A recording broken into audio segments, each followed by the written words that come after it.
We'll call this meeting to order. If everyone please rise for the Pledge of Allegiance.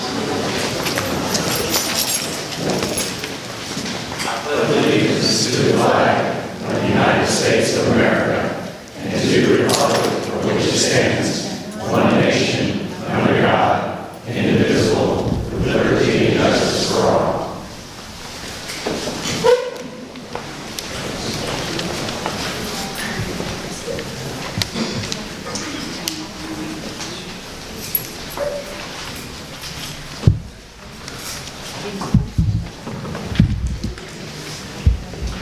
Alrighty, we're going to start tonight with a proclamation.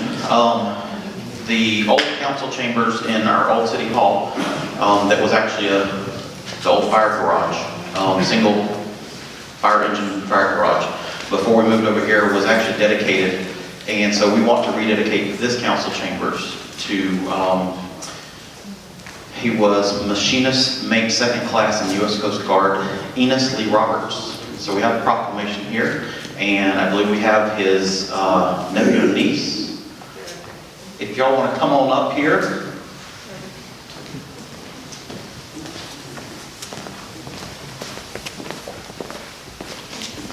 Thank y'all for being here. Nephew? Who's nephew? Great nephew and niece. Very nice. Thank you. So the proclamation reads, it's got all these whereases on it, so we'll go through those. Whereas the City Council of the City of Flowery Branch wishes to memorialize and honor Enos Lee Roberts by rededicating the council chambers in remembrance of his sacrifice of his country, to his country and the citizens of Hall County and the City of Flowery Branch. And whereas Enos Lee Roberts was a machinist, mate second class U.S. Coast Guard. And whereas Enos Lee Roberts served his country from 1935 to 1942. And whereas Enos Lee Roberts was the first man from Hall County in World War II that was killed. And whereas Enos Lee Roberts was loved by his family and community. Now, therefore, be it resolved, the City Council of the City of Flowery Branch recognizes and remembers November 5th, or November 4th, as Enos Lee Roberts Day in the City of Flowery Branch. So, thank you for being here, and we're going to walk back there and pull off. And y'all are really embarrassed now because y'all are like, oh, everybody's looking at you.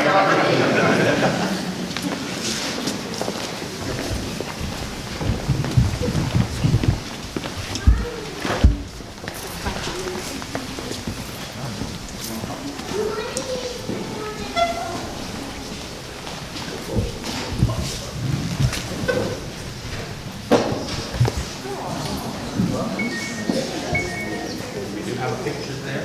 Those dedicated.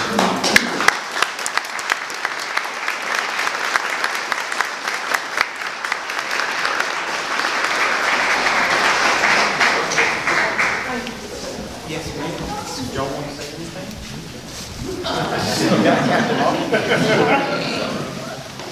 Scoot on over here to look right there at Renee and smile.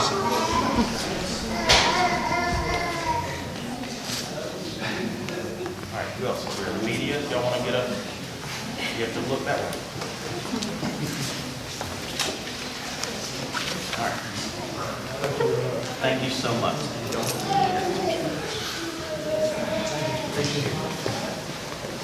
get some? Got skinny football?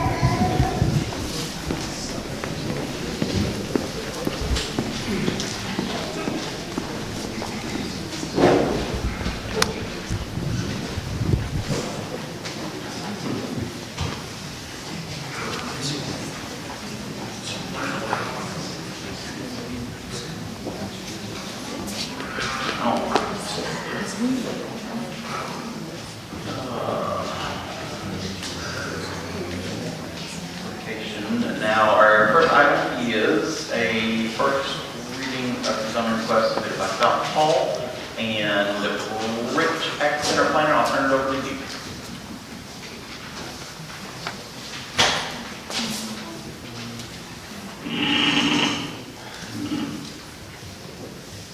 Thank you, Mr. Mayor. As you said, this is the first reading of a rezoning request submitted by South Hall LLC. It's to rezone 3 parcels of land from traditional neighborhood development district to central business district.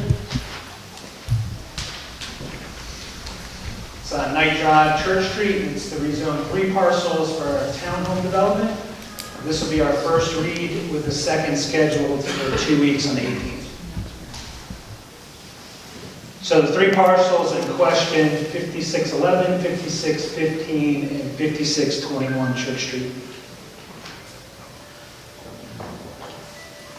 It's an aerial currently what's out there on the three subject parcels.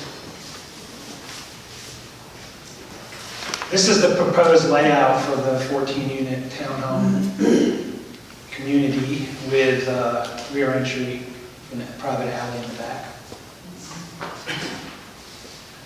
And these are the renderings, the front renderings for the proposed townhomes.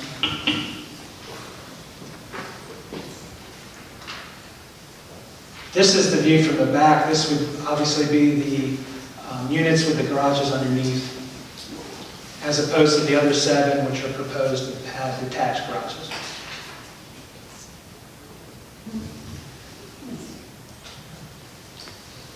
This is showing the comp plan with the 2 character areas, the Old Town character area and the TMD.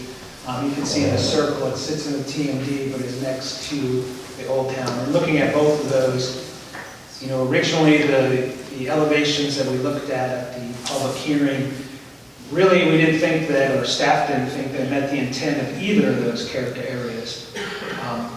But after revamping them and resubmitting, staff is in support of what's been submitted now. And in actuality, they kind of meet both of them. They have the porches, they have the rear entry for the T&D, but they have the brick and the feel of the downtown. So I think the applicant and his architect worked hard to kind of accomplish that. And as you know, we've met with staff and with the TSW, which is the architect that we employ out of Atlanta to kind of hammer these out. So we're really pleased with what's come back finally. So at this time, staff does recommend approval to rezone from TND to CBD as conditioned in the ordinances. And at this time, I can answer any questions. I believe the applicant, Mr. Brick, is here as well. All right, council members have any questions for Rich or the applicant? Confirm number of bedrooms that would be needs? I cannot. Cannot. Yes. 3. 3. Okay.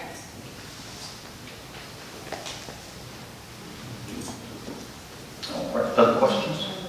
And this project is going to have a sidewalk that extends the entire length of the project on Church Street. Yes, sir. So that's going to be about a football length, because it's about 300 feet, right? That's about 300 feet worth of sidewalk to be added. All rear entry, because I know that was one of the issues that we don't want cars backing up into Church Street. And all these are going to be rear entry. Additional, I have the sidewalk there with curb and gutter. The sides of them, they're going to be bricked so that there will be no exposed concrete. Because the one rendering there shows where they're going to be parking kind of underneath, so there'll be some exposed concrete there. So there'll be Correct. And we have, right now, this is the first read, and we have a set of conditions out there that will be finalized before the second read, but that is one of the conditions that was a part of this for each ordinance. okay. Everything you said, I'm going to be correct with that. The sidewalk and the siding on with the brick, those are both new conditions. Okay. Can I make it nice on the floor? No, sir. This is time for council and staff and the applicant. We'll have public comment later on in the meeting. I do want to add one more thing. The development that's right up the street here, just about a block away from this development, has very similar density in that it's 19 units that are on about 1.5 acres. This is 14, they're proposing 14 on 1.1 acres. Also, there's 13 apartments on less than half an acre that is adjacent to this piece of property. I just want to add that as far as density goes. Yes, and in reference to Mr. Hill's project right up the street, that was approved for 20. And once going out there and going through the process of review, they had to lessen that a little bit. So that's why you're down to the 19. All right. Other questions from council? anything down there, Chris? I'll add one more thing. We have spent months going back and forth with the developer on this as far as the expectation of what these need to look like. And quite frankly, the developer has come back with one rendering after another. We keep saying, something else. We need something else. We need something that just is not exactly what we're looking for. And we sat down with the parties here, with the council and the architect here from us and staff and their architect, and we kind of worked it out, and they presented this, which, as you mentioned in your recommendation, meets the T&D and the Old Town feel. So this has certainly been something that has been worked on a great deal as far as the expectation and what it's going to look like. All right, anything else? All right, thank you, sir. And our next item is second reading of a request submitted by Hines Acquisitions. I'll turn it over to you, Rich. Thank you, sir. So this is commonly known as the Forbes property, 0 Thurman Tanner Parkway. Hines Acquisitions LLC's request to rezone from highway business to light industrial. You can see where the property is located on the zoning map with the yellow star. This is an aerial and kind of shows what's out there and what's proposed. So you can see that the highway business would remain in front where the current gas station is. There's the highway business parcels outside of TRG apartments, zone HB across the street. And you can see it's designated where they're asking for the M1 is in roughly shown in the yellow.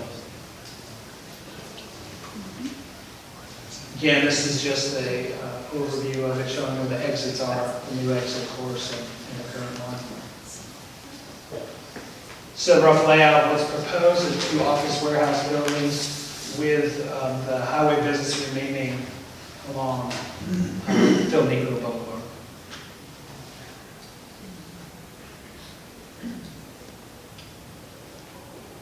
This is an elevation submitted by the applicant, giving you a general idea of what it would look like.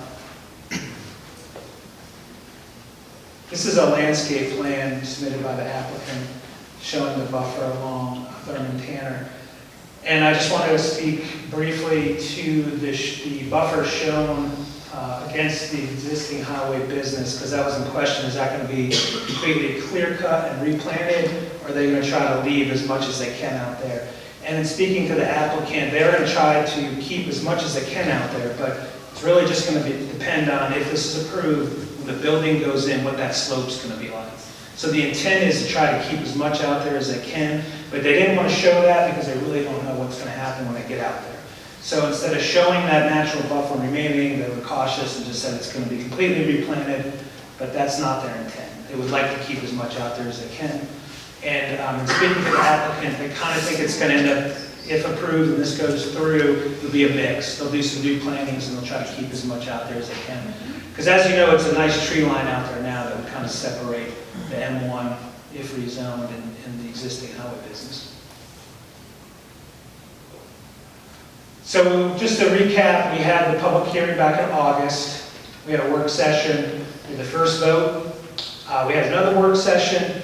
And then from October 7th, we had a little break where there was some additional information put in. And now this is the second vote tonight. And that additional information was some additional traffic information that was submitted earlier this week, which unfortunately didn't make it on the agenda packet, but you all were given that. And that was also sent to Clark Patterson and me for review and an opinion on that. And Mr. Ettinger is here if you have questions regarding the additional information about traffic that was submitted. And of course, the applicant is here as well if you have any questions. All right, so I believe the applicant wanted to present the traffic stuff. So if you'll come on up, the floor is yours.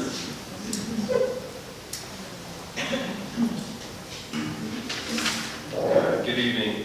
Thank you again for your time and all your work and attention over the last few months on this project. We council and all the staff. In regards to a couple of items that Rich mentioned we've been working on since the last work session, were really two items. The landscape plan, which we talked about, and I think Rich really hit on most of the items there. Okay, sure, I didn't heard it echo earlier, so let me know if I'm getting too close, but I'll be happy to speak up. So again, the two items we have been working on the last 30 days were landscape plan and then the traffic study. So Rich covered most of the landscape plan that we've been working on regarding the buffer between highway business and M1. Also wanted to highlight we have maintained throughout the application process about an 8-acre undisturbed natural buffer between 985 and our project. That includes not disturbing any of the stream. So we've really buffered, all sides of the project except for that which runs through the Tanner. But in addition to that, we've worked with council to add some plantings and a tree line along Thurman and Tanner to dress up the entry a little bit. Wasn't shown on the rendering, but was shown on the landscape plan. Questions regarding traffic and really that were kind of arisen at the last work session was not just what's the impact on Thurman and Tanner, which we've been working on all along, and worked through an approved meeting cut plan with CPL. We've had several meetings with staff and its engineer to work through that plan. But there were some questions about what is the downline impact along Spout Springs Road. So we worked with a traffic engineer who has recent experience in the city to come up with the latest traffic counts and data. And a couple things that I think really were important to point out, in addition to just the data of the trip counts and distribution, was analysis on peak hours. And there were some questions about utilization, time of day. I think the important thing to circle there is we only anticipate about 4 trucks leaving the site during peak hour, about 6 in the afternoon. That's inbound each way. So 4 in, 4 leaving the site in the morning, and about 6 coming in and 6 coming out in the afternoon.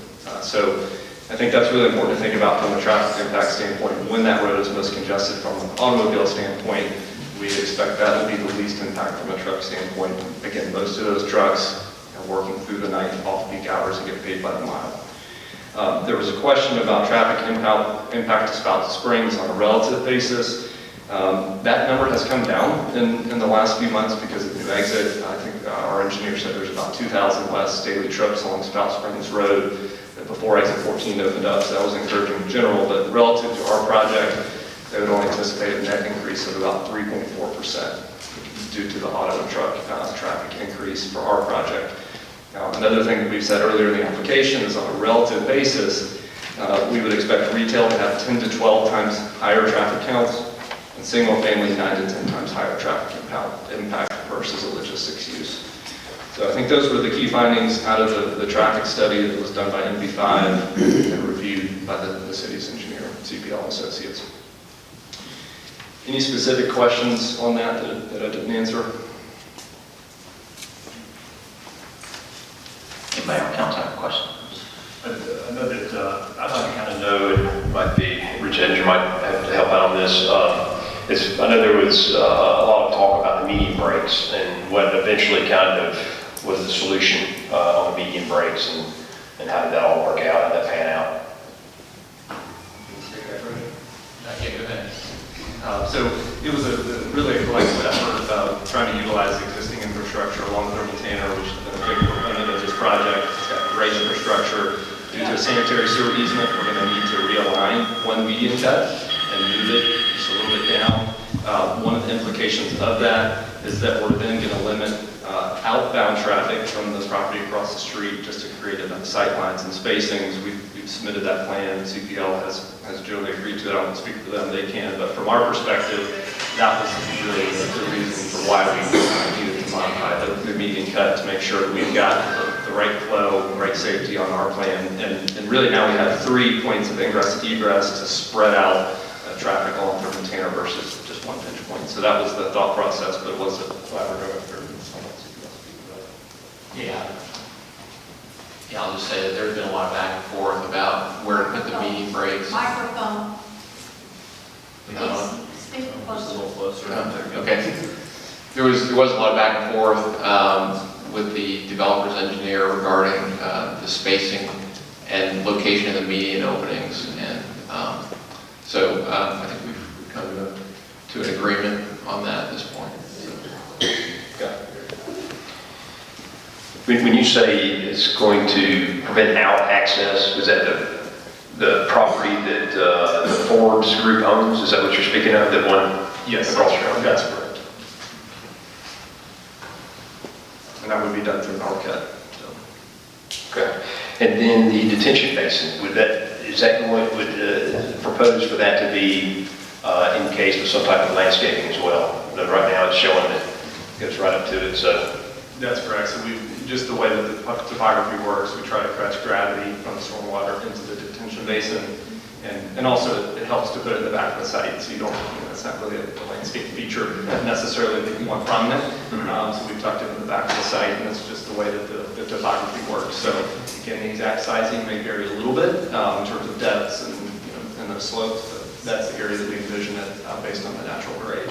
But there'll be plantings around that though, as far as to shield it and buffer that site as far as. We'll try to leave as much natural as we can around it. There won't be any plantings behind the trailer parking, but obviously along with the stream along 95, there's a natural buffer because of the DOT. That buffer isn't shown, but you can see to the south of the property line, that'll all be a natural buffer between 95 and the detention pond. Okay.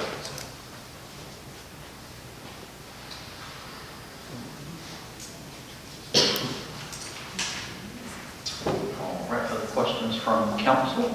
Or I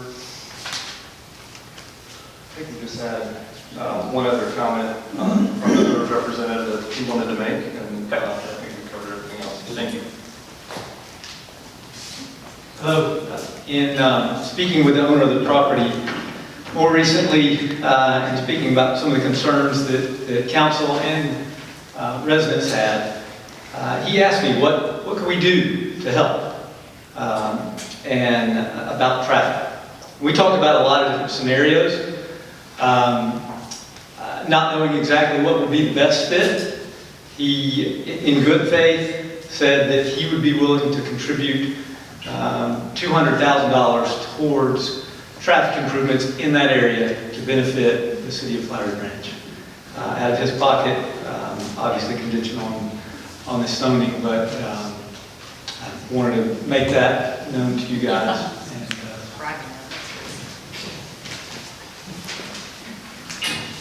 That's all I have. thank you, thank you, sir. Anybody else on council have questions for the developer or Rich? All right. And our next item is a variance request submitted by Blessing Trader. Rich, I'll turn that over to you. Thank you, sir. So this is the second reading of a variance request submitted by Blessing Trader, Inc. This is to allow fuel pumps in front of the proposed principal structure located at 6477 McEver Road.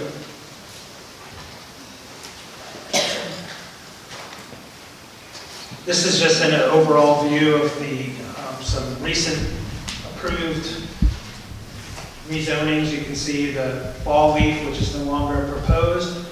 CA Ventures was approved in Buford.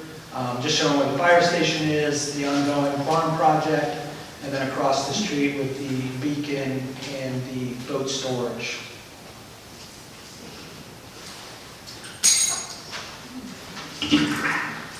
So just as a reminder, the request is relief from the zoning ordinance that requires gas pumps to be located behind the principal structure.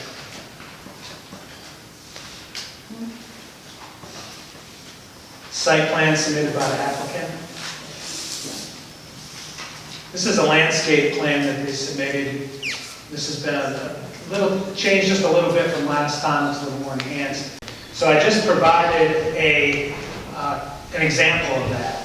And this is right by my house, so I go by it every day. But this is Peachtree Industrial Boulevard, McGinnis Ferry, and Swanee. And you can see, this is a quick trip actually. You can see the red circle when you're coming. It would be north on, or south on PIV, right in, right out into the gas station. And then you can see the yellow line that would just continue that turn lane on. And that brings you, in this case, up to McGinnis Ferry. So that's kind of just an example of what y'all were talking about with the right in, right out and the extension. So I know that's kind of hard to explain, so I thought I would just show an example of that to give you an idea and let the people see kind of what the thought process was. These are the most current renderings. As I recall, this has been updated to have more brick. It originally had some EFS on it. There's still just a tiny bit of EFS, but it's for the most part completely brick. And again, just a reminder, this was the same as the Forbes property schedule. We had the August 5th public hearing, had a few work sessions. First vote was on the 16th, and tonight is the second and final vote. So if you have any additional questions for me, and I do believe the applicant is here as well, if you have any questions for them. All right, council members have questions for Rich or the developer? The applicant, I'd like to speak as to his discussion with Georgia Power, and then also about the right-in, right-out, and the extension of the turn lane down the Gainesville.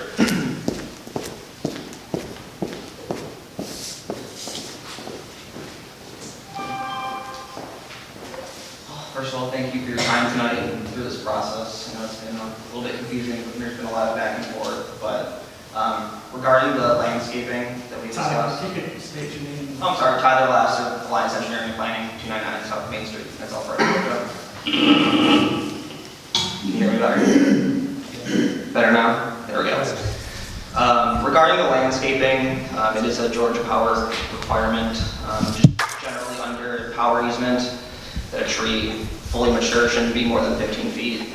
There's only a few trees on that plan that would encroach into a power easement at all. So those few trees that were going to be encroaching, our landscape architect was able to move them around a little bit and put in some smaller species around that easement. So that should definitely handle the landscape plan. Regarding the right-in, right-out and the turn lane, we're definitely concerned with those conditions. As part of the variance, CPL, from what I understand, has confirmed that what we are proposing is sufficient and has advised that these changes would essentially be unnecessary. And knowing that these proposed conditions, knowing that these our proposed access meets the development standards and that CPL will not necessarily approve of the plan that reflects those proposed conditions, it is inevitable that we have to come back for some sort of change in conditions or an additional variance just to remove those conditions that would have originally met the standards. This process would take 12 months before we could reapply. Again, this requested variance doesn't necessarily impact the use of the property. It's an all-day use, which has been approved at this location before. This time around, it just had to be reapplied for the development permit because it never panned out. But again, the plans will go through the development review process, and of course we'll meet all of the required code. And we just want to make sure that all these requirements are left up to the engineers and the reviewers, and not a condition of zoning. These conditions will essentially just cause issues in the process if they contradict the expert opinions of those reviewers and engineers. But other than that, as you know, to exceed those development standards, the general development standards, my client is more than happy to provide the enhanced building elevations, so more brick and stone, and of course the enhanced landscaping.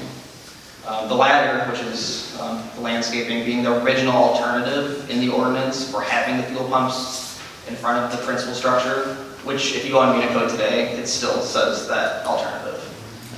It hasn't been changed. Also, from what I understand, just generally, if it were to be determined that it's more convenient to build the structure to code, even with the approved variance,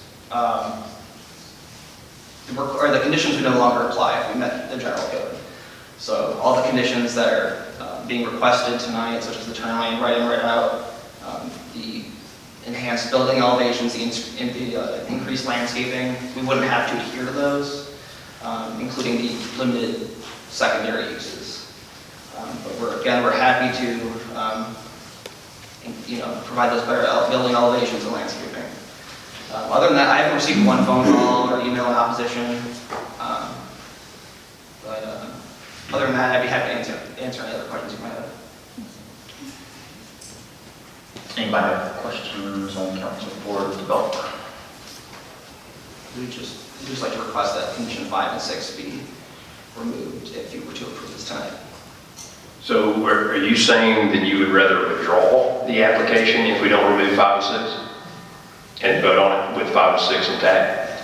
We would definitely prefer this to be approved with conditions, being one of them to increase landscaping and better building elevations. We just want to leave condition 5 and 6 to the development review process. So if it is, if it's deemed that those upgrades to the right-of-way need to be added, we'll absolutely follow it. But we just don't want to leave it to chance if it's a condition from zoning, because that could cause those issues in the review process. So if CPL decides, we definitely do not want that extended turn lane and right in, right out, then we have to wait an entire year to get those conditions changed. But if they determine during the review process that, without the conditions, that they want to right in, right out, then we'll do what we have to do. But we just do not want them to be conditions. I was just going to clear up that you don't have to wait a year. It would be, if it is denied, there's a year waiting period. So as far as the city's concerned, if you did find out down the road that you needed to remove that as a condition, you would, and it was less than a year, you can still apply.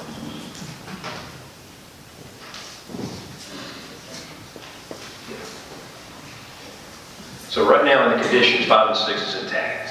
So unless we take 5 and 6 out, we're going to vote tonight to either approve or deny it with 5 and 6 in place.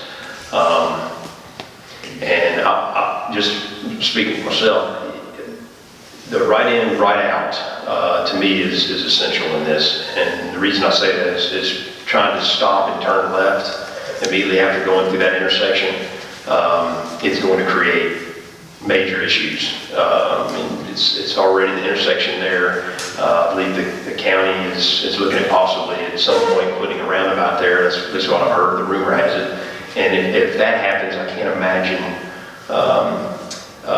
any kind of left in, left out would be allowed once a roundabout were to come into that area as well. So, and then the other thing is being able to feed traffic off of Gaines Ferry, so that, off of McKever, that's traveling northbound, so that they can get off there. In other words, extending that turn lane down that would access your property here, extending that down a little bit further so that folks could get off of McKever heading northbound to get to the Gaines Ferry heading east would be crucial. So that's why those conditions are in there, is that there is a legitimate concern from the council that those two things are paramount here, making sure that this works out well and to be able to grant the variance. Sure. But I guess my only response to that is, even if a variance was denied tonight, and my client was able to build by right, and reviewers and engineers decided that turn lane and right in, right out was not essential, they would be able to build it as proposed. So our fear is that that's going to be the scenario, but there will be those conditions added on there, and it will just cause issues in the review process and confusion for everyone. You had mentioned in an earlier meeting that it was going to be difficult to build this with the pumps. In behind the building, it was going to be difficult to do that. That it would almost be, I think you said that it would be very, very challenging to try to pull that off. It will be. It'll be challenging, but I guess it's up to our client and the engineers to make the decision on what's more convenient if those conditions are applied. Doing that right in, right out in the turn lane, or just completely re-engineering the site to provide the fuel pump behind the principal structure. So. Okay. I'd like to add, brought up the right in, right out when we initially started talking about this. You've also got a road that's was proposed to be widened, part of a project, that once that road is widened, you're not going to be able, just like you go down further, I think the example they posted is Peachtree Industrial, which ends up becoming McGovern Road. That was a perfect example of where you're not going to be able to turn left into it when you got 4 lanes with a divided highway, whether it be concrete, grass, whatever, from that point in time, that close to an intersection. That's our concern.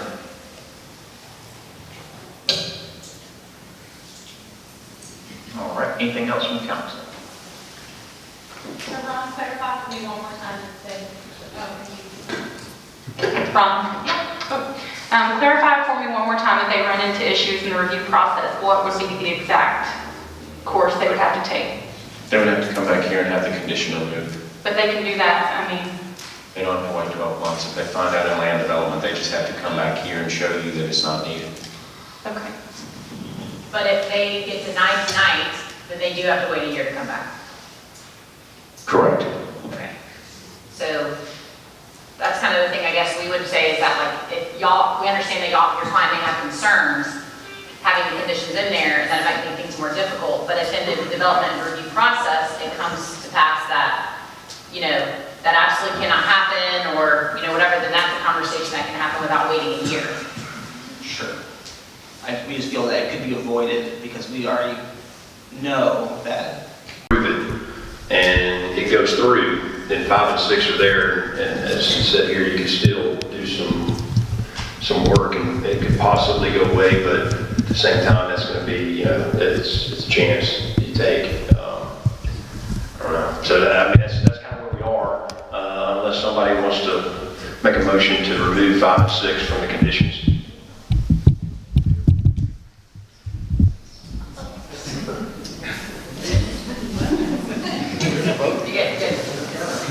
It was someone leaning on the button, like not onto that promise. Yeah, we just passed Halloween. And that's the light switch, by the way. Yeah. Found it.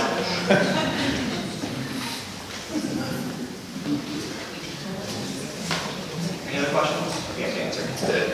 So I'm just trying to figure out, are you okay with us voting on this tonight, if with conditions 5 and 6 in place?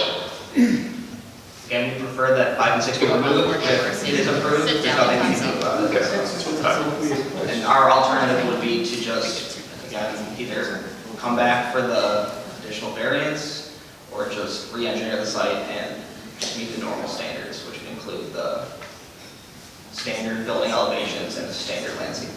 The reason I ask you that is because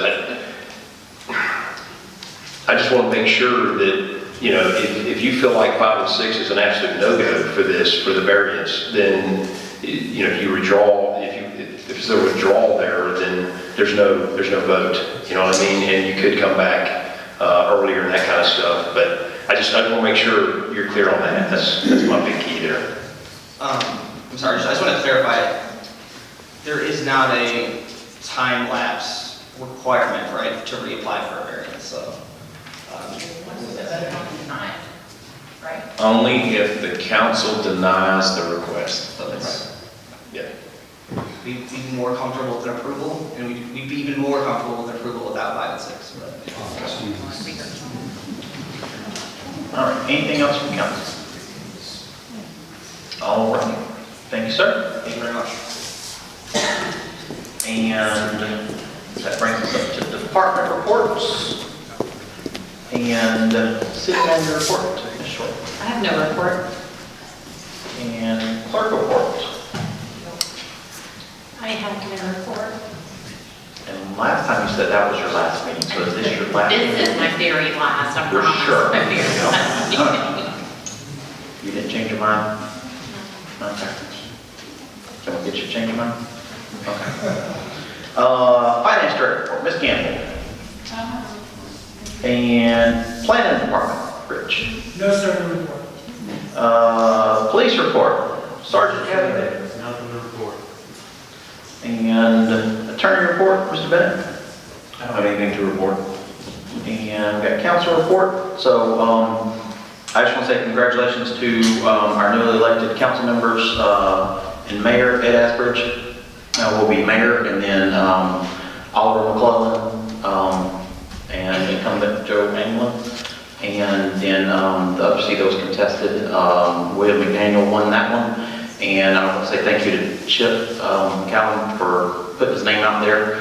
It's a thankless thing to do, and it's stressful, but he had the guts to put his name on the ballot, so I appreciate that. And good best of luck to all three new ones,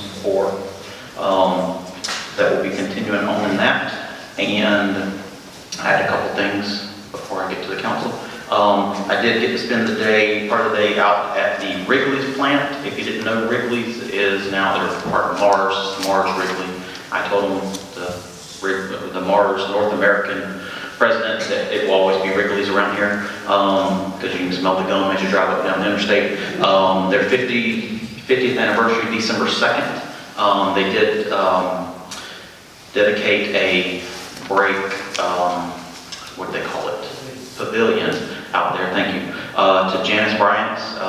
She has served on our downtown, several committees down here in the past. She lives downtown and she has worked out there. She started 6 days before the plant opened, so she's been out there right at 50 years now. So they dedicated that to her. And there's a fabulous book that they had done that kind of gives the history. If anybody wanted to take a look at that, I've got it up here. So congrats to them. And they do produce 75% of all the chewing gum made in America. So it's done in North America. In North America? In North America, okay. They think they're the world's largest chewing gum factory in the world, but there was one in China that nobody really knows how big it is. So, but we're going with this biggest one in the world. And then another thing I wanted to mention was if you are a parent or grandparent, have a child that's in the early reading or young stages, The Sleepy Seal is a book written by Eric Bowman. He is a Flowery Branch resident, and he does give acknowledgement on the back here.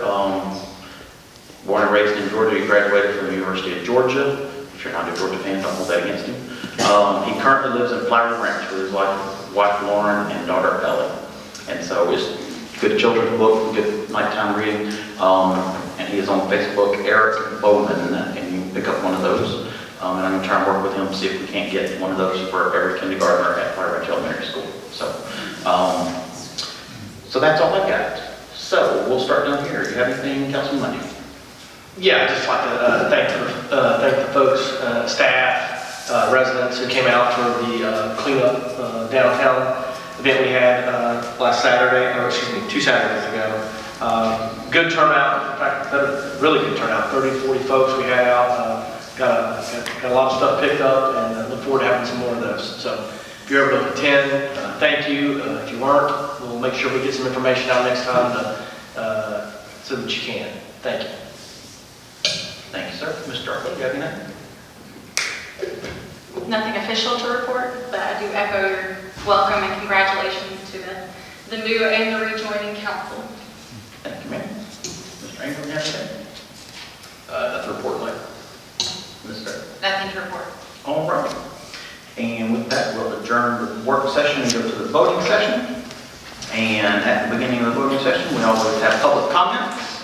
And for those of you who came in and just signed in, if you want to speak on a topic, you have 2 minutes. And we'll ask that you come up to the podium and state your name and address. Please keep it civil. And if it gets personal, then I'll stop you, cut you off, and ask you to stop. Mayor, define personal, please. What? What do you mean by personal? Make it a personal attack. I know where you live, I know where you work. No. Those kind of things, yes, sir. If you start talking about who I'm friends with on Facebook or my spouse is friends with on Facebook, You won't get there. you're done. All right.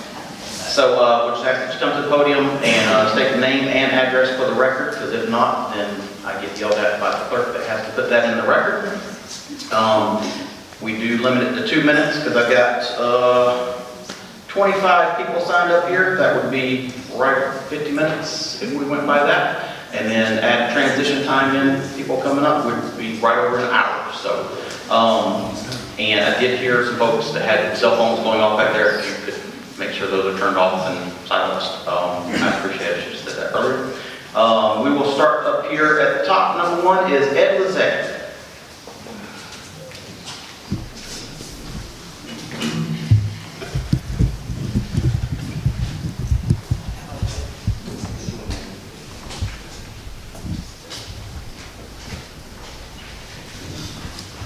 Hello, I'm Ed Lissay, 5612 Newbury Point Drive.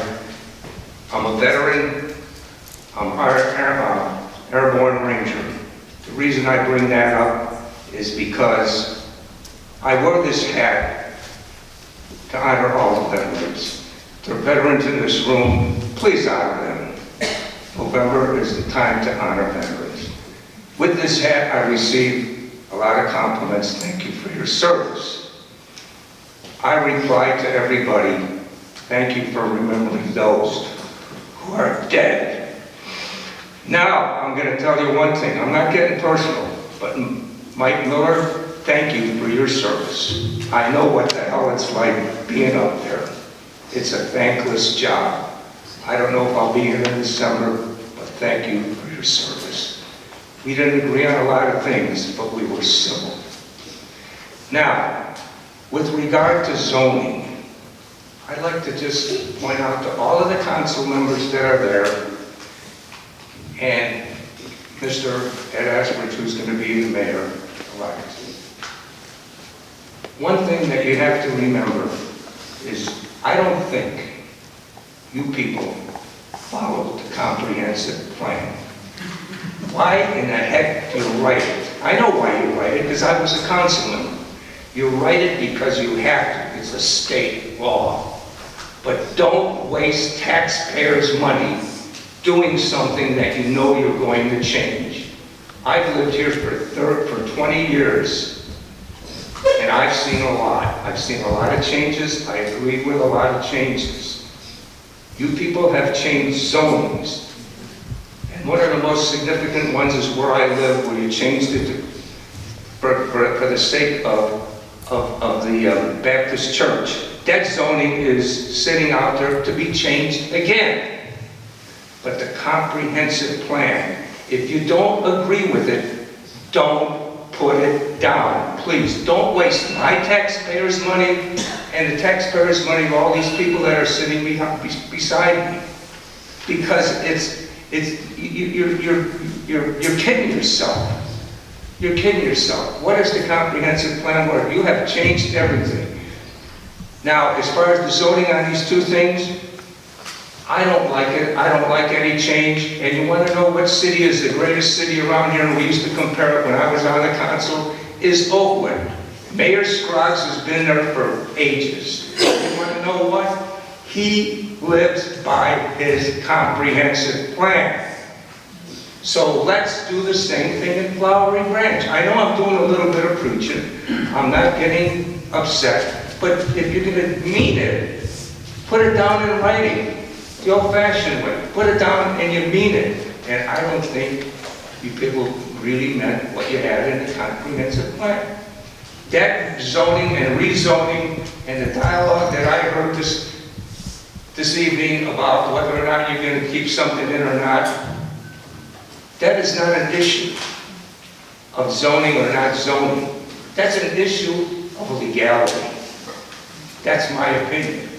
So please don't waste my taxpayers' money that funds the city of Flowery Branch. Thank you, sir. I appreciate it, and good luck, and thank you for your service. Thank you. Next up.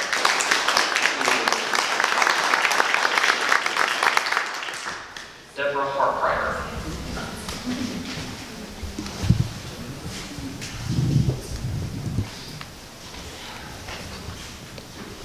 Evening, Deborah Hartreiter, 4433 Long Road. I am for the proposed changes to zoning. I've been living in this area since 1986. I've seen a lot of changes. Unfortunately, we are in the midst of a great growth period, and we just have to understand that it is here. I know in Hall County and Flowery Branch and all the cities around us, I know most people don't want that, but it is here and we have to do it in a smart way. I believe that both areas, that would be a better use rather than more houses, more apartments, more townhouses, which creates more stress on our taxpayer dollars than businesses do. And so I believe that the Thurman Tanner and the other area would be a good way to use our planning. And I think that it would bring more jobs, have less traffic, and again, less pull on our taxpayer dollars, because houses and people, I know that when we pay in $1 of our tax money, it actually costs our other tax money like $1.40, where a business coming into our area only uses about 60 cents of the tax dollar that comes in. So I think it's going to be beneficial all the way around. Growth is here. We have to, go with it and do the best we can with the growth. Thank you. Thank you, ma'am. And next is Doug Harkrider.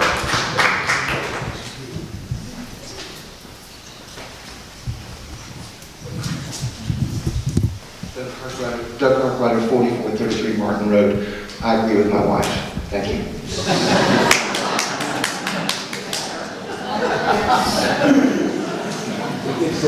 All right.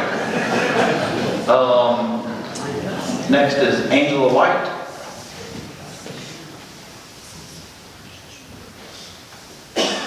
Hello again, Angela White, 6963 Wood Trail Run. I know my address this week. So I spoke with a lot of my new subdivision over Halloween and talked with them about this specific issue of the Thurman Tanner area.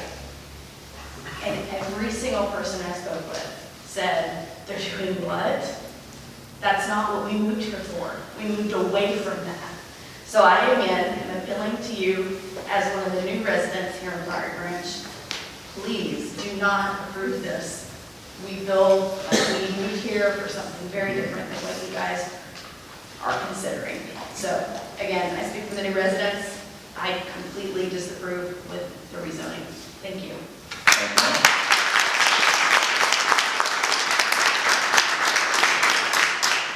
Next on the list is Dwayne Sutter.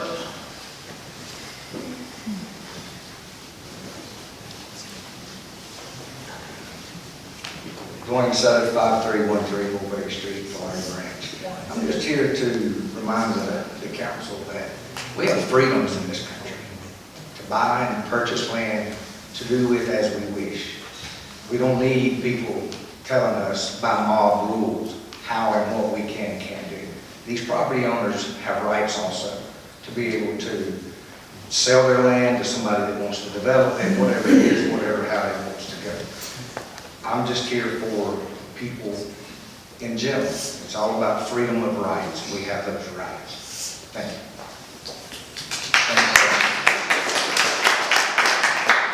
Next is Kelly McClinchon.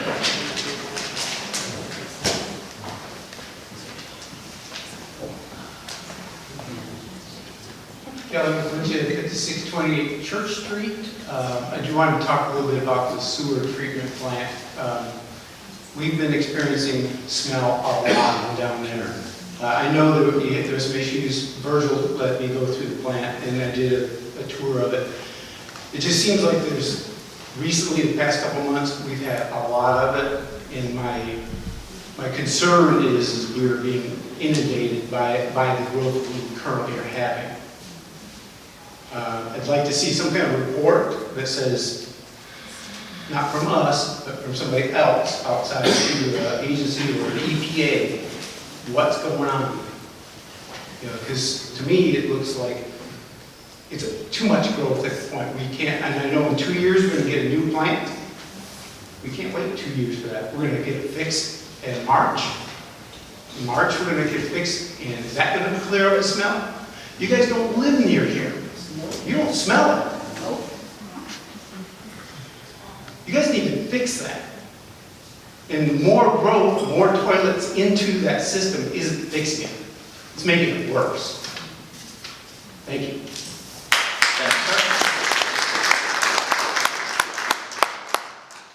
Meg McClinchon.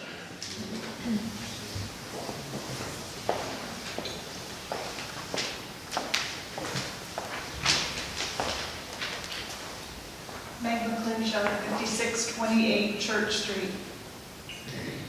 Y'all know how I feel. I think that there is a missing link here. And I think it's the community having a voice. It's not enough for us to be able to speak to you for 2 minutes. It's not enough for us to be able to call and email you and not get a response a lot of the time. I don't think you would expect any less in your community where you live. We cannot use our outdoor spaces a lot of the time. A lot of the time it stinks so bad I don't even want to go outside my house. And sometimes I can smell it inside my house. Right.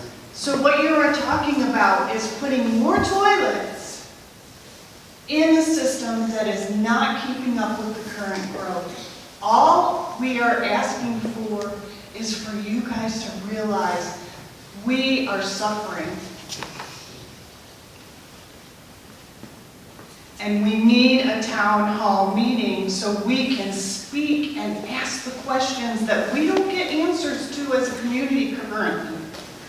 We do not, because we have 2 minutes and we can't ask questions. Why is that?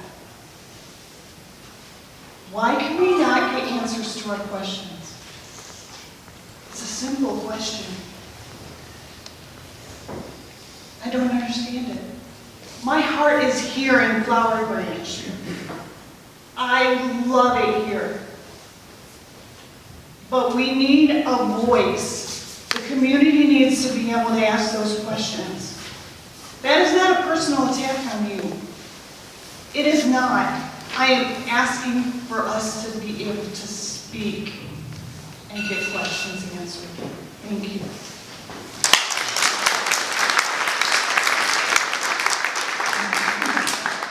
Next up is, I believe it's Carol Ann Rand and Kim.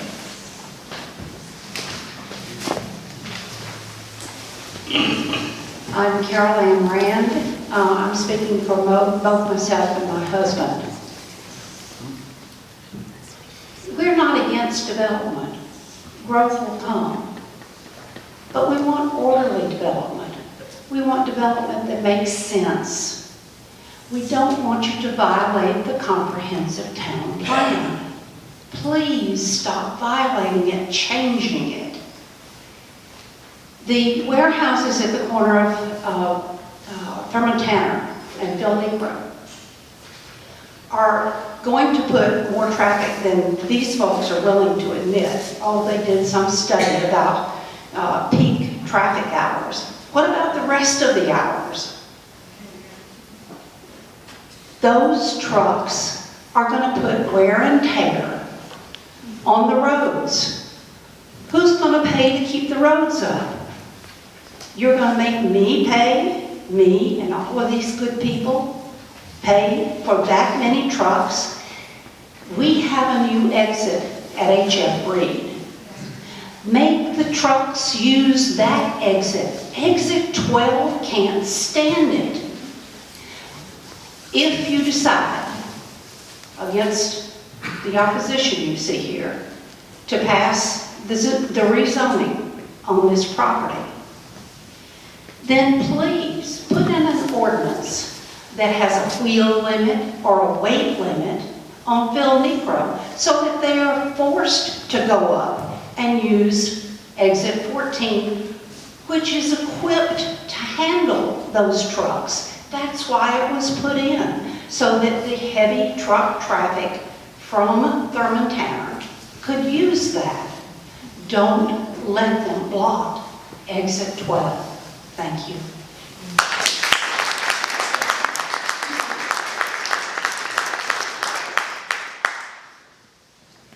Can I speak?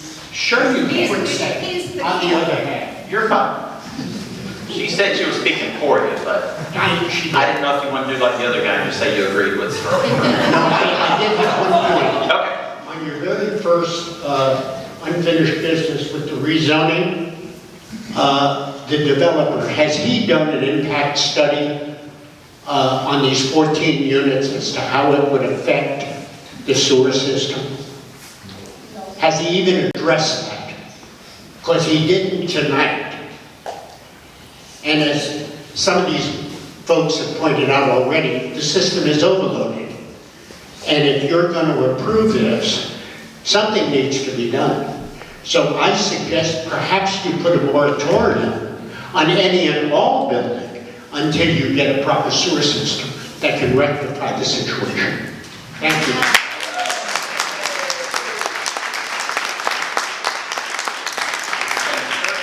And next is Janet Upchurch. I'm actually going to pass. Okay. Everybody said what I felt. Thank you. And, thank you, ma'am. Mark Weber. I mess that up every time. You do. I visit with you regularly. My name is Mark Weber. I live at 6114 Stella Light Drive. And first let me say that I don't think people coming to a city council meeting, voicing their opinions civilly are a mob. And I really resented the comment, yes, we have freedoms, but governments are here to protect freedoms and to create plans and to do things for the general safety, health, and welfare of people. And that's kind of what I'm asking you to do. I know that you've given this a great deal of thought, and I appreciate the fact that you postponed the vote for some additional looking at the landscaping plan that they have and the buffers that you believe will be needed. But I think it goes beyond that. The woman that spoke about the traffic and the burden of trucks, and yes, there'll be fewer trucks than cars that go to retail, but those 18-wheel trucks, they're a much bigger burden on our roads. And the state has already indicated that it's not very interested in giving us much more money for roads. And you know, I have to just kind of relate something to you. Years ago, I was negotiating with a very big business who owned a big building for an office space. And they were telling me all the things that they promised and that they would do, none of which, of course, was in the lease. But they promised all these things, and the man sitting across from me said, well, don't you trust me? And I said to him, I said, hey, you know, we've had a very good negotiation and a very good conversation here. Yeah, I trust you, but you may not own this building anymore. The people that are developing these warehouses are not going to own them tomorrow. And even if they do own them tomorrow, or they own them next week or next year or 2 years from now when the inland port starts gearing up, they're going to put in whoever they need to put in to pay the rent. They're not building these big buildings for their health. They're building them to create rent, create income, and create profit. When we look down McEver Road, we've got almost 1 million square feet down in Frederick Road. We go over by the Falcons complex, we've got a huge amount of warehouses being built. More warehouses in every nook and cranny and a sign up on every piece of land. And they're not leased. They're building them speculatively. And guys and women, I really appreciate all the hard work you do, but let's look into the future. We don't know, we can't predict. What they give us in traffic planning, they're projections. We don't know that that's how it's going to happen. So even if you can't bring yourself to deny this zoning, I think that you need to take the time and look at more restrictions on, forget for a moment visibility, just the traffic that it's going to cause and the burden it is on our roads. And who's going to pay for that? The people that are going to pay for that, this group of people in here and all the people in Flowery Branch. Sir, you talked about taxes and not wanting to raise taxes. How are you going to pay for it if you don't raise taxes? We want services. We understand, and I understand, we have to be taxed. And I'm fine with being taxed to get services. But what are we going to do when all those roads, that those 18-wheelers that weigh who knows what, even if they're coming at night, they're going to be a huge burden. So I ask that you deny it, and then if you can't bring yourselves to deny the rezoning for whatever reason you have, take more time to look at this traffic issue. Thank you.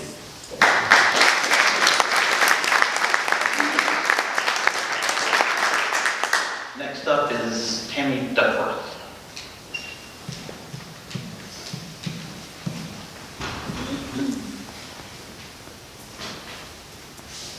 Hello, I'm Tammy Duckworth Doyle, 5422 Long Branch Way. For a point of reference, that's just off of East Main, basically underneath the water tower, very close to Phil Negro and Thurman Tanner. Rightly, this council has pointed us back to the comprehensive plan repeatedly during the process of discussing these rezoning issues.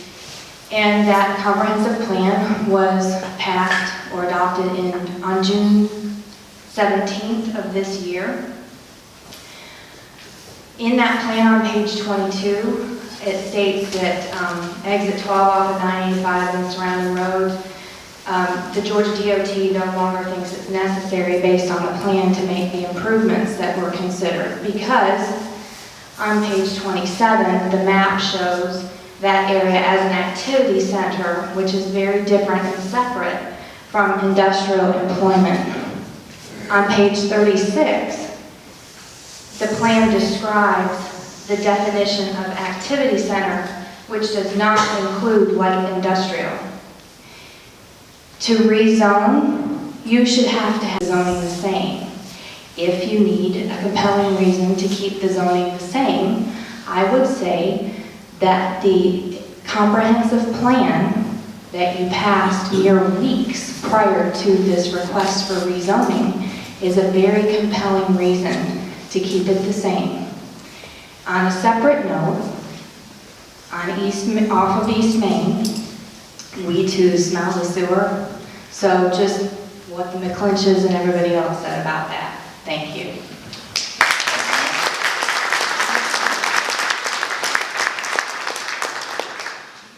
Next is Maureen Smith. All right. Alan Wayne.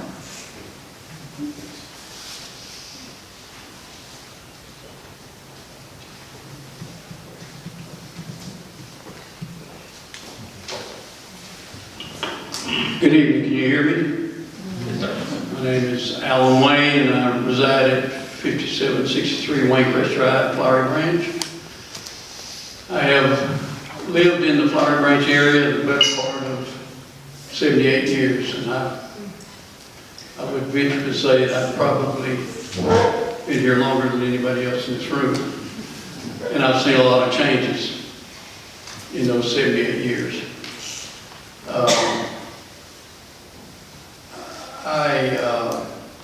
I was present when Thurman Tanner Parkway was conceived, and it was conceived as an industrial parkway. And the primary purpose at that time was because the south end of Hall County was almost totally absent of business.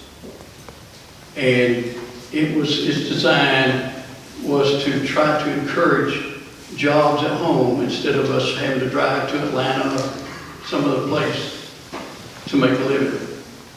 And of course, it's a public highway. But in South Hall, we didn't have any way to bring business to us. And the city of Gainesville, and I have a lot of friends in Gainesville as well, it was like a blotter. They were drawing all of the business up there, and also with it, the tax base.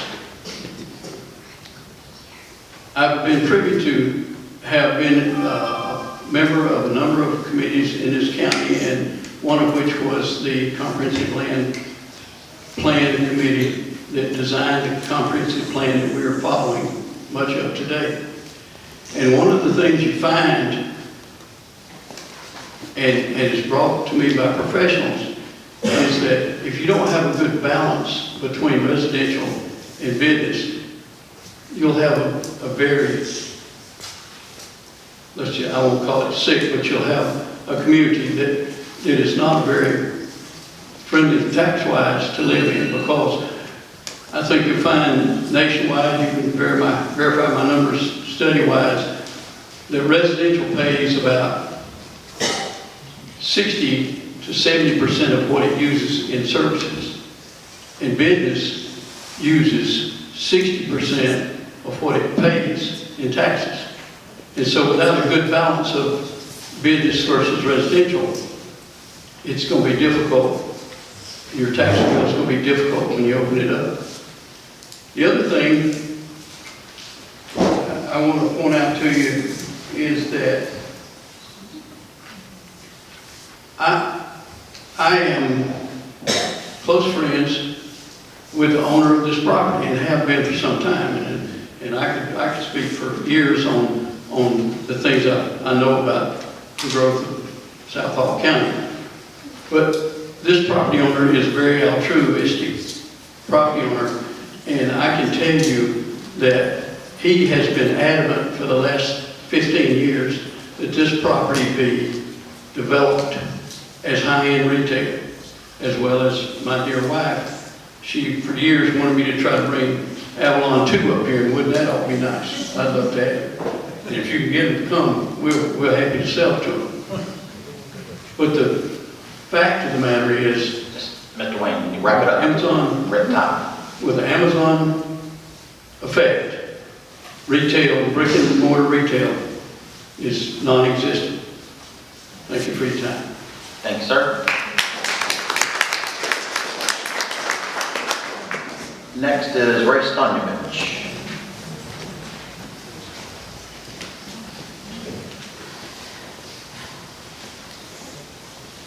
Hi, everybody. Thank you for giving me the opportunity to speak. My name is Ray Stonovich. I live at 627 Church Street. Suzanne and I moved here 2 years ago. We're entrepreneurs. We own 8 restaurants in the Atlanta market. And I guess we like going our own business because you can be the boss. And, you know, a lot of times people think, hey, you're the boss. There is no other boss. It's a beautiful thing. It doesn't quite go like that. Just like, I'd like to mention that, you know, for us, our boss is our customer. I truly try to listen to my customers whenever they have a complaint or something comes up. And I hope that you all would take the same approach with us, please. We live downtown. It's a little bit different living downtown than living in a subdivision. We're not protected by cars zipping up and down Church Street. I've got to watch my granddaughters when they're playing out there in the driveway that they won't go out to the street, that they won't get hit. You know, the recent sewer thing is just another thing just piled up. If you want to know what it feels like, come sit on my porch with me. You'll understand then a lot better than just sitting up here what it feels like. If you want to know what the traffic impact is, look to the left from my house, and you'll see the cars backed up on Church Street, waiting to turn left onto Gates Lights Ferry. It's, you know, whether it's an afternoon thing, and definitely the weekends, is impossible. So I'm just trying to say that all these rezonings are not a slam dunk. This is not something that I can see you guys voting 5-0 for. There's got to be some sort of compromise. We're not against growth. We're not even against the townhomes being there on Church Street. But something reasonable, the developer can already build 6 townhomes on that land. I'm even willing to say, okay, you can have more than 6. Did I say 16 just a second ago? Sorry. But anyway, so I'm just trying to get some kind of a compromise worked out, please. We want to stay in Flowery Branch. You know, I've already talked to my neighbors about selling my house, for God's sake. Please don't make me do that. Let's work out some kind of a deal. Thank you for listening.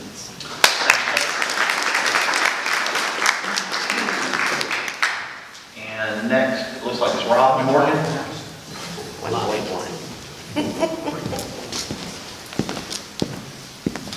I believe Kathy Morgan's on the same line. Did you want to? have time. She's gonna give me her time. Okay. We'll all do it in 2 minutes, really. Okay. My name is Rob Morgan, and for the record, I reside at 5731 Newberry Point Drive. I'm a recent resident of the Flowery Branch area, having moved here from Swanee. And I just want to go on record and say what we saw in Swanee, we were there 24 years, prompted the move. It was a great percentage that prompted the move to Flowery Branch, because we saw what I would describe as gridlock in a community that was once voted the safest in the United States. With that being said, I want to go on record as opposing the rezoning of the trucking service center, only because I know in that particular part of Flowery Branch it's going to cause a great deal of gridlock. It's delays, not to mention the wear and tear on the roads. We live in a very secluded part, and I will tell you that the recent politically correct Jim Crow Road has suffered greatly, and it's just residential traffic. So with that being said, I just want to go on record as opposing rezoning. Thank you.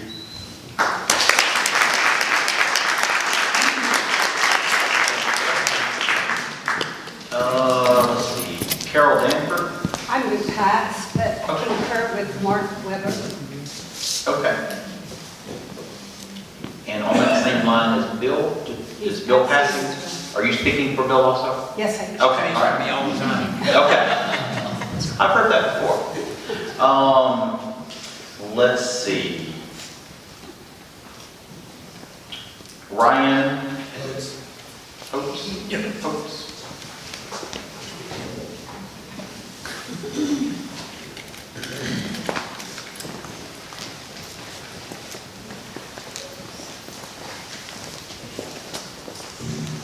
Ryan Oates, 5404 Mountain Mint Road, Flowery Branch.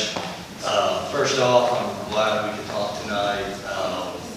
I'll be reminded of when the Braves game begins. I know for a fact that the council would not stand for a warehouse that was built right down the road from them. Living in the villages of East Main, right across the street from where this proposed development is, it is going to be a nightmare from a traffic standpoint. That stoplight is already backed up constantly to try to turn left to go to my kids' daycare. I know they talk about how there's more or less vehicles by this as opposed to having a mixed-use space, and I just cannot disagree anymore with that. The other problem that we have consistently right now is the sewage problem. It smells terrible. Anywhere this side of the interstate, you can smell it at different times of the day. And if you have a plan, stick by it. That's all we ask of. You know, I'm not against development. I'm not against even making some changes here and there. But if there's going to be a comprehensive long-term plan, please stick by it, because this town needs more resources. Whether it's grocery stores, whether it's dining, we do not have enough right now. Our lone grocery store this side of town is overrun. That Publix does not have enough capacity at this point. We know what happens in these situations. Most of the times the developers promise the world, and what happens when they leave is that the taxpayers face the burden of that. It's not them, it's not the corporations, it's us as the taxpayers of the local Flowery Branch. Just a reminder, the last thing I'll say, you serve us as a community, you don't serve the developers. There's going to be people that will come and purchase this land, even if it's not happened yet. This town is growing, and it deserves the chance to keep this beautiful downtown what it is. All we ask is for answers in the town hall. We do not care if you move forward with it, but we just want to have answers. Thank you, and have a good night.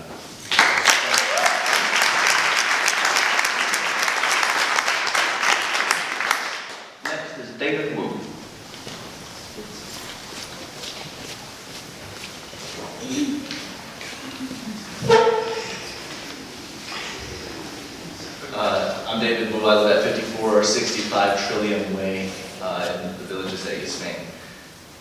I'm a real estate agent, and we all know location, location, location. That's what improves property values. We're all landowners, homeowners tonight here. We all want to see our homes being worth more each year, drastically more, right? I'm guilty of that. I'm greedy. I like more money. When you look at a map, this is exactly how I moved here. When you look at a map of Atlanta, the first thing you see is the lake. It's the first thing you see. Wow. What is this little town, Flowery Branch? It's right next to the lake. 3 minutes. Wow, there's an interstate highway running right through Flowery Branch. Where do you get this? You don't get it anywhere else in Atlanta. You get it in Cumming. But on the west side of Lake Lanier, you don't get to see the sunset. Only Flowery Branch. This is a special town. When we looked at it, it's got the charm of a small town. Spout Springs Road, we knew that it was widening in 2018. We wanted to move here then. It's a beautiful place. 12 years, Mike Miller, 12 years of being mayor. That's something else. I can't imagine how thankless a job this is. You getting sued, every month maybe, right? We don't know how hard it is. It's a thankless job, really it is. And Joe, you're his right-hand man for 11 years. What people are saying when we look at this, we have this special place next to the lake, next to the highway. You've served us for 12 years, 10 years of your life, 11 years of your life, Joe. What people are saying is this is fishy. There's corruption. That's what people are saying on Facebook privately because it's weird. You've done such a great job for more than a decade, and now we're going to put a warehouse right on the character area. You guys call it a special character area. You guys call it the gateway of Flowery Branch. It's strange that you approved the comprehensive plan on June 17th, and then literally within a month, they asked to rezone that to warehouses. And you guys approved it unanimously at the September meeting. That's strange. That's why people are saying something's fishy here. This is how we feel. Don't let this be your legacy. We were talking with the neighbors, and we want to rename a street after you. Who else has served 12 years? We want to put a plaque of you. You really have done a great job. I'm honest with you. When we moved here, we looked at this place. This is a beautiful city. The last 10 years, I would think a lot of the credit goes to you and Joe. Don't mess it up, and don't let these things on Google say online and say, hey, this is the council that voted to put a warehouse here against their own comprehensive plan. We have a website up. It's registered for 5 years. We'll renew it for 10 years. And it has all your names on there. So on Google, people are going to know exactly who voted for this warehouse. On Google, on YouTube. We want to hold you accountable. We're taxpayers, and this is the least we can ask for. Thank you.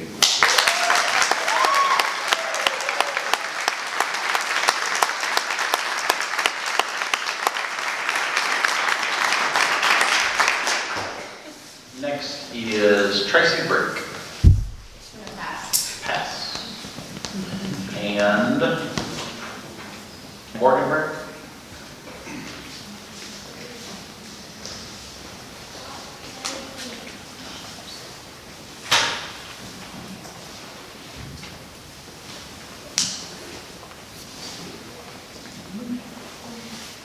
Hi, Morgan Burke, 6052 Seminole Drive.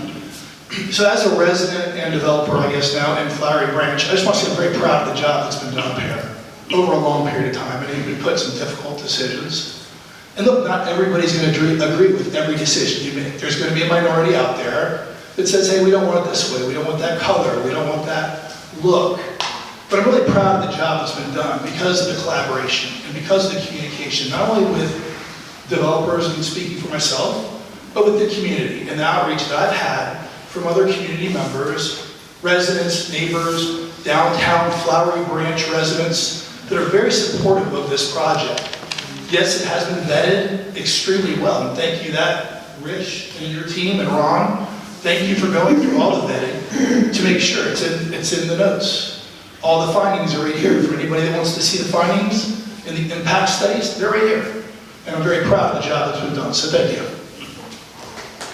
Thank you, sir. Jack Leathers.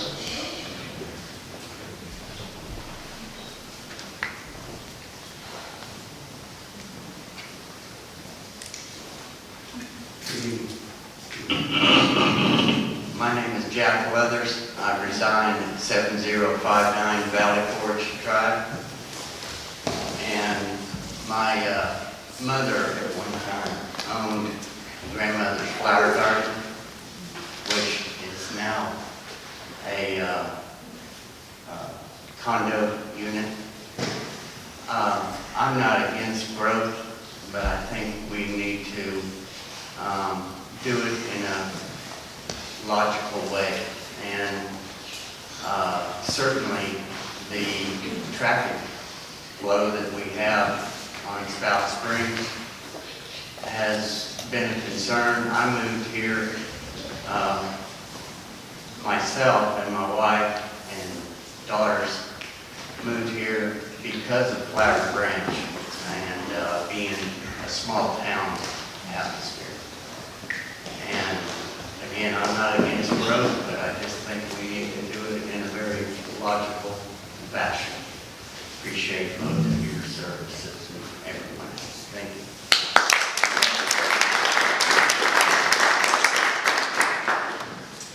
Next is Suzanne Cartwright.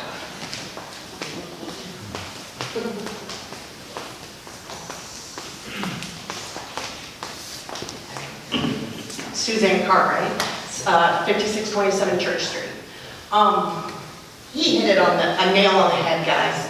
I mean, I was gonna say fishy, but to give away a street so somebody can put 14 townhomes instead of the way it is designated on your comprehensive plan, he could put 6 really nice homes on there and make a killing.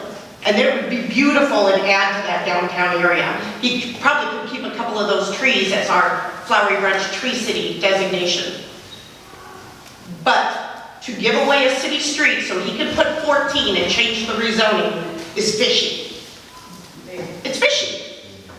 And if Mr. Brick would like to be a community member, then he should just give you the parcel that you need for your farmer's market, which this, in my opinion, is really all about. Because if he just gave you that piece, then you could have your farmer's market, which is what you guys want. He could have his 6 really nice townhomes, and everybody would be happy. That's how I look at it, and I think that's how a lot of us look at it. You know, growth is great, but we've got to look at what everybody moved to Flowery Branch for. And your plan was what people moved here for, and what people want. And you can't just go up and change it because you feel like it or you're getting something for it. But that's how we feel. Everybody who has and owns a property, they can do whatever they want on it. I agree with that, gentleman, except for what it's zoned for. And his property was not zoned for 14 townhomes. You're changing the game, and it's fishy.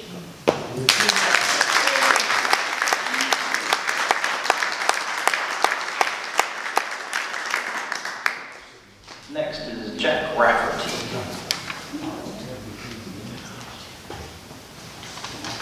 When I first get up after sitting so long, I need to stretch. I'm Jack Rafferty, I'm from 5413 Falling Branch Court. And we want retail business here. We want retail traffic for much needed retail goods and services, not more trucks. We heard originally that there'd be up to 900 a day, and that's 37.5 trucks per hour, not the 4 that we just heard earlier this evening. Something's missing in between. Now we had looked at the comprehensive plan. David Wu pointed out beautifully, what our problem is there. Within a 2-month period, you entirely flip from conservation activity area to industrial, voting unanimously for trucks. Look, we can give our 2-minute presentations, but we can't get any answers from you. You've ignored our request for a town hall meeting, which would have allowed that, and have failed to provide an objective traffic impact analysis or feasibility study to show that the rezoning is anything but the disaster we anticipate. Now, prior to the election, we met with William McDaniel, who believes in open government. Possible impact on our growing city. Thank you for your time and your consideration, as well as your service to our community. Mark J. Miller. Thank you, sir. And that's the last person on the list. And so if anybody didn't sign up, then this gentleman raised his hand first, so I'll go by that. You do have to say your name and address. My name is Dean Bryant. I live at 7899 Brass Lantern Drive in Sterling on the Lake. To those that live over in this area, I live at Sterling on the Lake. We rent a slip over here at Hideaway Bay, and I sympathize with the odor that you guys have to deal with. All right, we drive through there, and I can't believe that you guys have to live in that. I'm on board with you. I'm trying to get that fixed, okay? Believe me. Just because we live over there doesn't mean we feel differently than you guys. With all due respect, the developer, the representative said that there's only going to be 10 trucks a day during the work hours. What guarantee is there of that? What guarantee? I mean, it's just words right now. And this is my third meeting that I've been to. I promise to be much more. But I've been looking for a traffic study on this whole development on that corner, and I haven't seen one. It was presented tonight that one was issued today. I think that this public deserves the time to review that traffic study, see if it was credentialed to the right people, if it was done by a professional, if it was done third party. I voted here Tuesday night on my way home to Sterling on the Lake. I got over the railroad tracks, and a tractor trailer was turning off at Thurman Tanner, and it barely made that left turn. And as it gingerly went through under the pass to go north on 985, I thought to myself, there's no way that this location can handle 20, 30, 40, 100, 200, 300, 400, as they said, tractor trailers. There's just no way it can happen. I'm against this rezoning, you could probably tell. And I'm asking that you guys please deny it for tonight. Deny this rezoning. And I assume that you guys operate under Robert's Rules of Order, and if you do not rezone it, I ask you to table this vote tonight so we can review this traffic study that just got presented today. I think that's fair to ask. And I appreciate you guys' service to our community. I know it's got to be a thankless job. I don't want to be up on that panel right now, and I sympathize with you guys too. It's a hard decision you guys have to make every 2 weeks, okay? Thank you.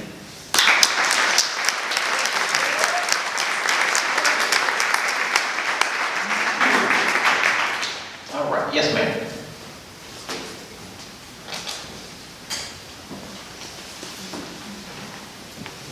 Sorry, I didn't get my name on the list. I was protecting your family back there. I'm Paige Evans. I live at 5316 Railroad Avenue, and I'm here to support the townhouses on Church Street. The street that they're going to come in, that's my street. That's my driveway. The farmer's market that everybody loves to go to, that is going to benefit them being right there. The townhouses are going to bring new, younger people to Flowery Branch. We need change. We need growth. And in order to do that, you are being presented with townhouses that are amazing, that will benefit and will look like we want Flowery Branch to look. We don't need to stay where we've always been. It's time for some change.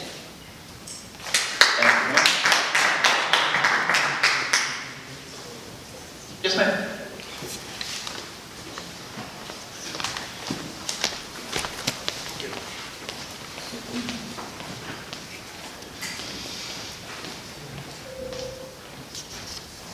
Janelle Jones. I live at 5572 Garrett's Way. I've lived in Flowery Branch for several years now. I'm speaking in regards to the rezoning of Thurman Tanner and South Springs. I'm not in favor of this rezoning. When I spoke a couple of months ago, I started with actions speak louder than words. I'll remind you of that again tonight. 4 months ago, you signed a comprehensive plan for this town. You promised to build an activity center and a character area. Warehouses do not fall under that category.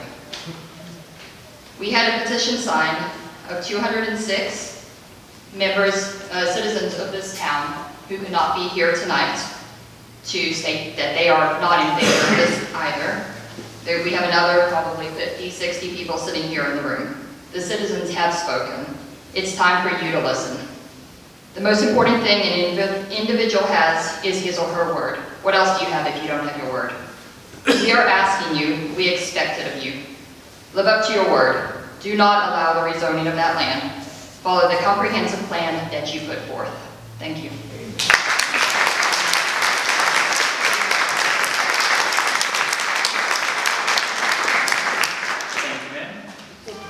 Anybody else? Yes, ma'am, come on down.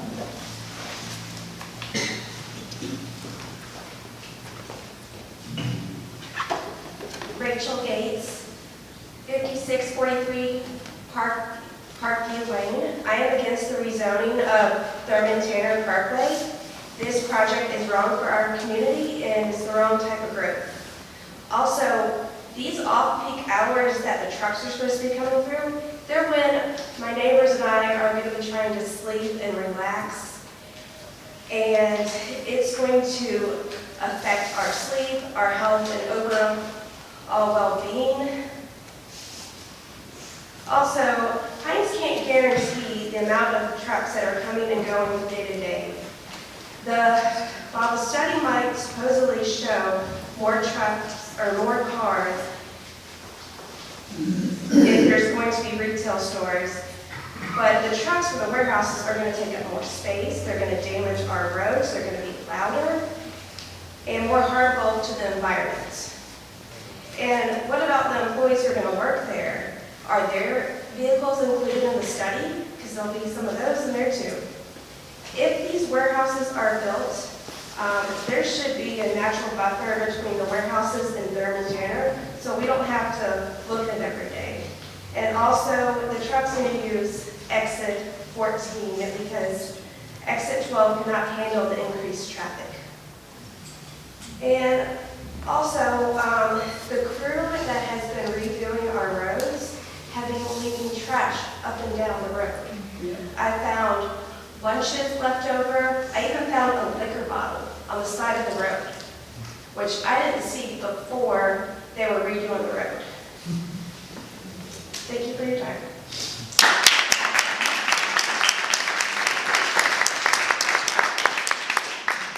Anyone else? Yes, ma'am.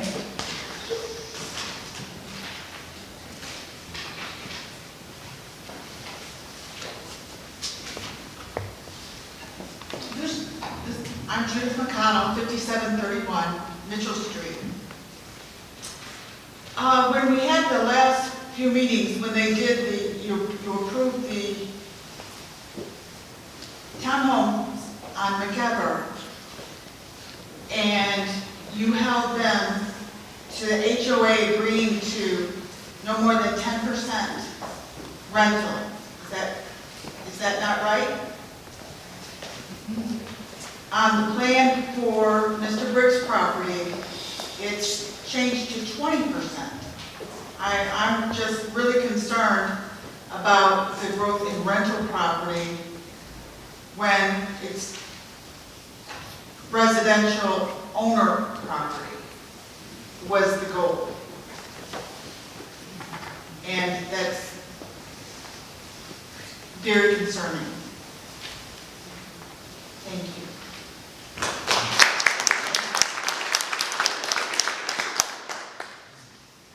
Anyone else? Now, you passed earlier. I just can't be quiet.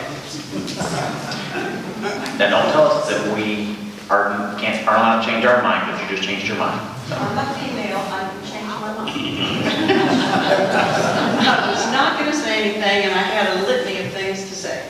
But we just went to Indianapolis.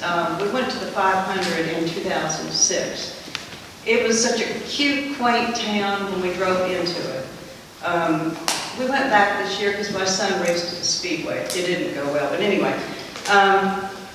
They had built warehouses all the way into Indianapolis. It changed the whole complexion of that town. I've had a business in Flowery Branch since 19-something or other, 26 years. And we've owned property since '83. I respect the people for doing the development. I don't think it's going to be good for the town. I would love to see a grocery store. We desperately need a grocery store on this side of town. This is really kind of off the wall, but I went to East Berlin after the wall came down, and I saw people waiting in line at the grocery stores. And I foresee that in Flowery Branch if we don't get some kind of retail and grocery stores on this side of town. I'm sorry, guys, I think the warehouse idea is not a good idea.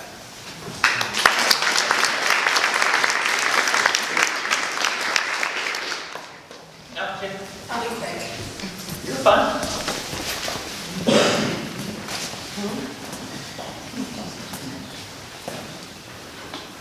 Okay, so just a few things that I thought about. I missed the last meeting, but I was at the one before. Oh, sorry, Jennifer Shannon, 5631 Parkview Lane. A few things that I know we need to discuss to the trucks. I think at the very first meeting, the number was 900. And then at the last meeting I was at, which I think was 2 meetings ago, the number was 600. That's 600 tractor trailers a day. That's 25 an hour. And I think my question is, how is that considered light industrial? 25 semi-trucks an hour is pretty heavy industrial, in my opinion. Whether they're all coming in a 2-hour period, or they're coming in, you know, at 1 an hour. To me, that just seems not light industrial, and I don't know that we have any bearing on who moves into those warehouses once they're built. I know he doesn't know who's gonna go there, so those are all just projections. But something to consider. Also, the other thing I had thought about with that many trucks is we don't have the gas stations or the accessibility for those trucks to fill up. Where are they gonna get gas? Where are they gonna get snacks? Where are they gonna take restroom breaks? None of our little gas stations right here on Spout Springs can support that. And to my knowledge, I don't think there's anything up at exit 14. So I think it's sort of one of those, like if you give a mouse a cookie, we allow them to build their warehouses, and next thing you know, we're gonna have 2 truck stops up at exit 14. So these trucks can fill up and sleep and shower, because 25 trucks a day is a lot of trucks. So just something to consider for sure.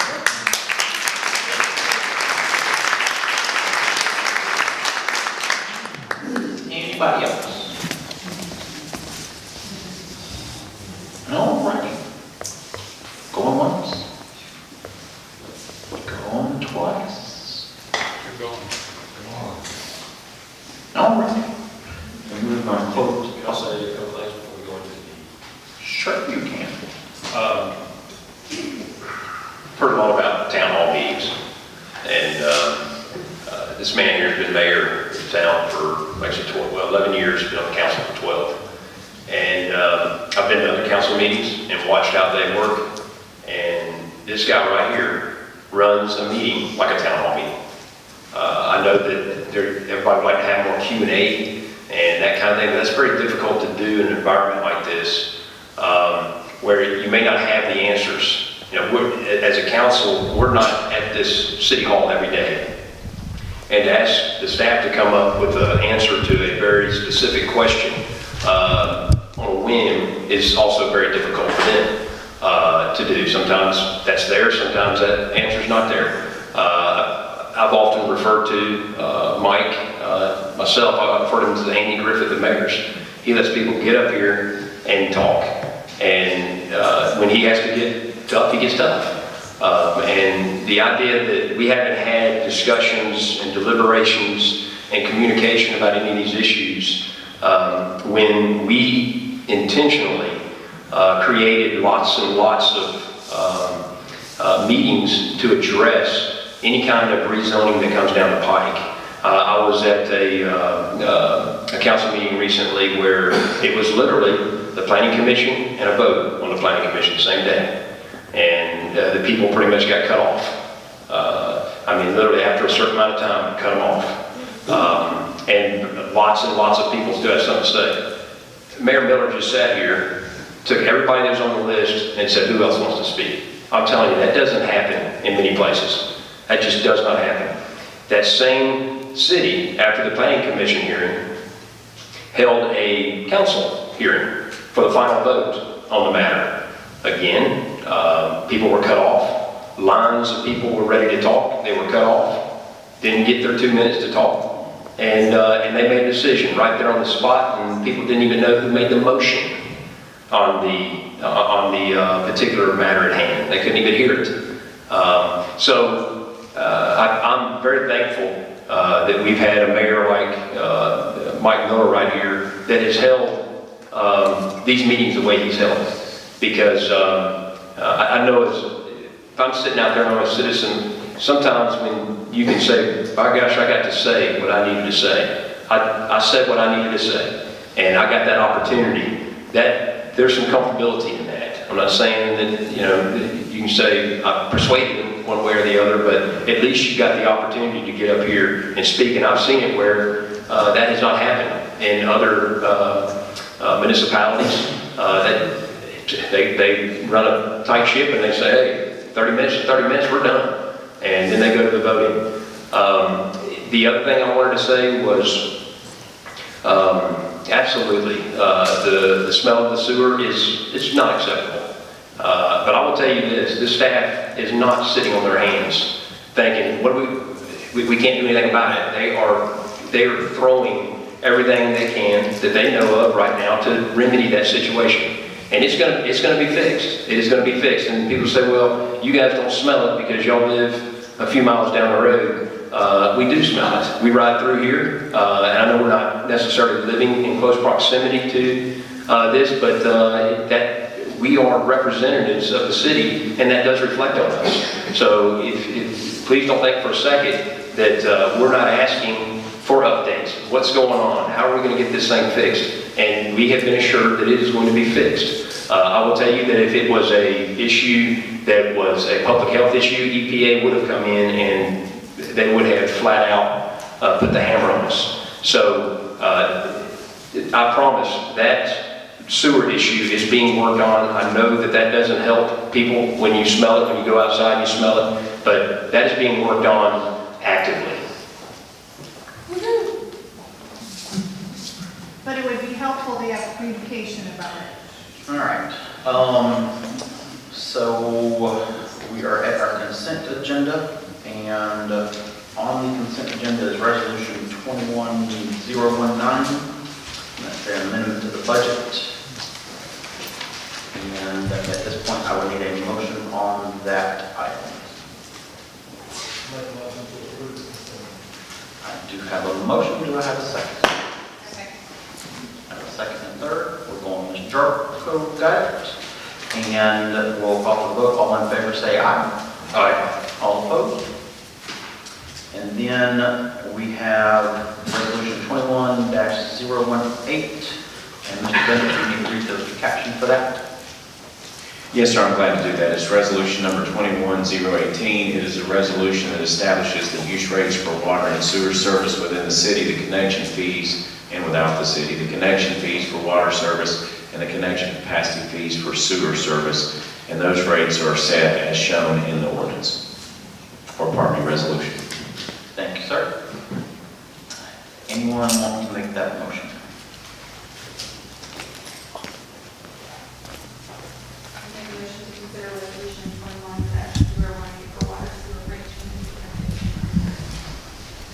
Have a motion, do I have a second? Motion and a second. Any discussion from the council? Other than, we're still looking into the service delivery charge, correct? That's still going to be looked at over the coming months, see if that needs to be adjusted, is that correct?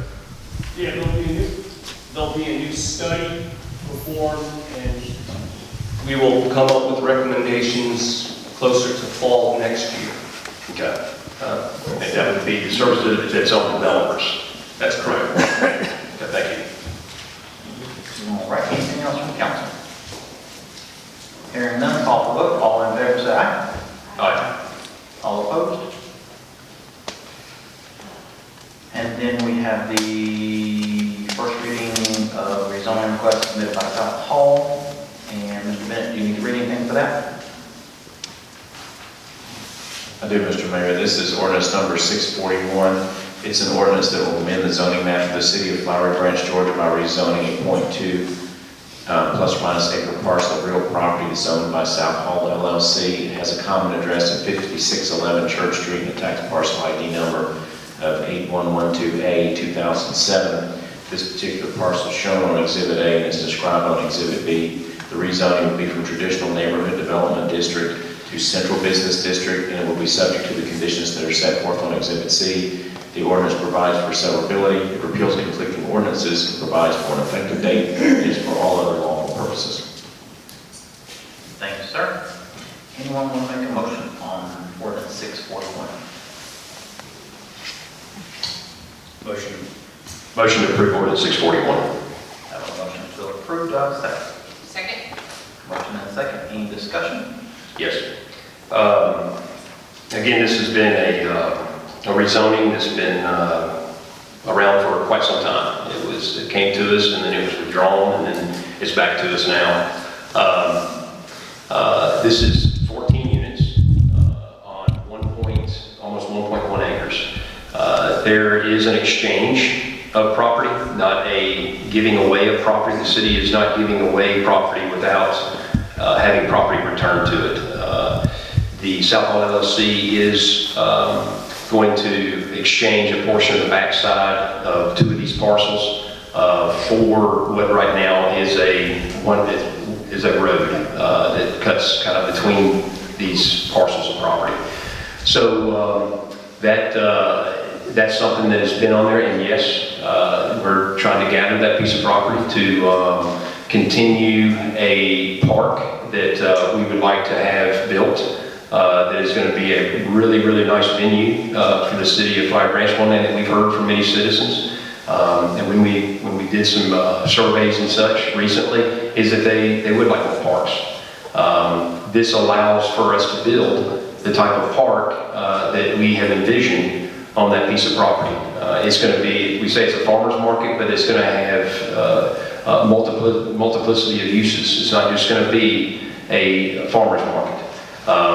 We see here that the place is crowded whenever we do have a farmer's market. It's just going to be moved down that way again if this is to pass.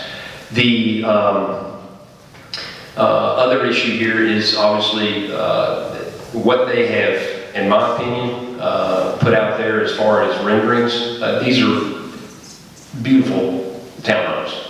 I mean, we're talking 6-foot depth decks and porches on the front of some of these. There's 7 balconies on the back of these 14 units that will kind of overlook the park.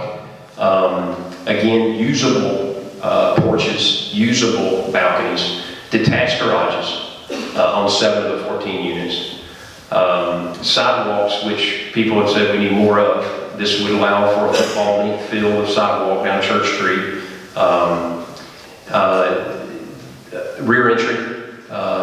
Again, you know, it's nice to be able to ride past buildings and not see garage doors. They've agreed to put carriage doors on the back of them, not aluminum doors. I mean, architectural shingles. The way the market is right now, if they were to get this thing built soon, this is over a $400,000 townhome that they're going to be able to market this thing for. I know that the ones here that Mr. Hill's building right now, he's aiming for that. To me, that's not going to bring down property values in the general vicinity of this area. Also knowing this is a downtown area. You're right, this is not a 2,000 home planned unit development. It's not. This is a downtown area. And with that, you have to have some density to be able to support the businesses that are down here. We have heard for 10 years that people don't come down to the city of Flowery Branch for shopping because there's no easy way to get down there. So a roundabout was built, which is paid for, 100% paid for. That was built to help to access the downtown, also alleviate some of the traffic there on Lights Ferry and make it easier to move around in that area. The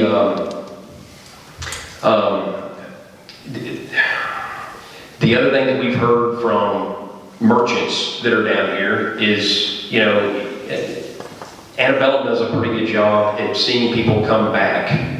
They come back from different areas. You know, they come back from Sewanee. They come back from Gainesville because they have a brand of food that is unique and an atmosphere and that kind of stuff. But some of these other shops that are here now, that are going to be here, basically we got 4 parcels there on Main Street right now that we're hoping to have rented.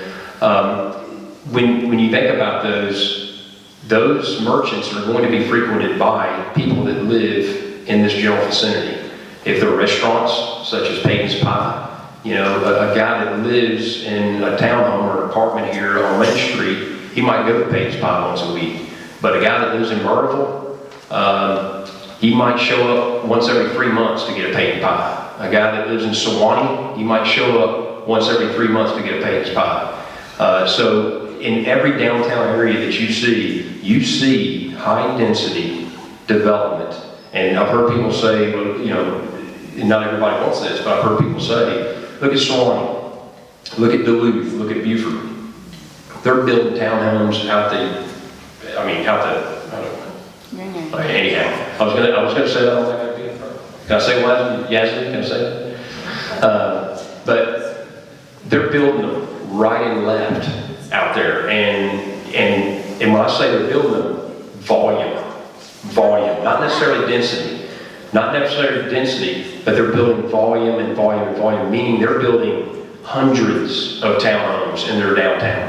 This is 14 units, and please also remember this.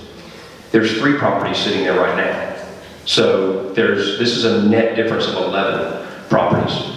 And the 3 properties that are there right now, quite frankly, South Hall LLC has assembled property, quite frankly, right out of a Monopoly playbook. They have assembled an entire block, and you know, you can't fault them for doing that. That's strategy on their part. That's forward thinking.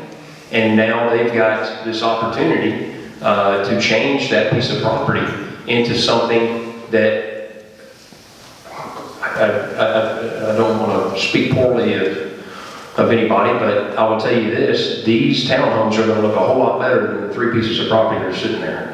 And South Hall LLC could sit there and use those as a cash cow and rent those out for the next whoever knows how many years.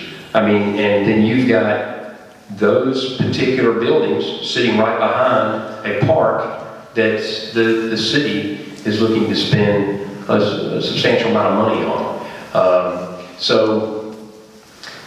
Just to kind of go back where we started, this has been a long process, and I just, you know, to think that we have not put a whole lot of effort into this is to think the wrong way. There's been a lot of effort put into this. There's been a lot of changes and different additions, one after the other. And for that reason, tonight, I'll vote to approve this for those reasons.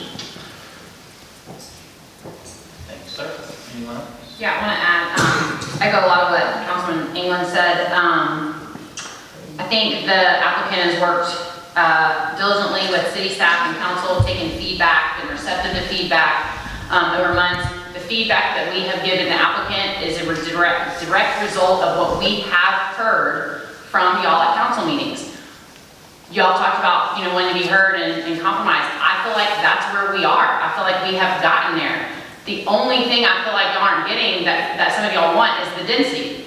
I feel like we have addressed so many of the desires that y'all did want.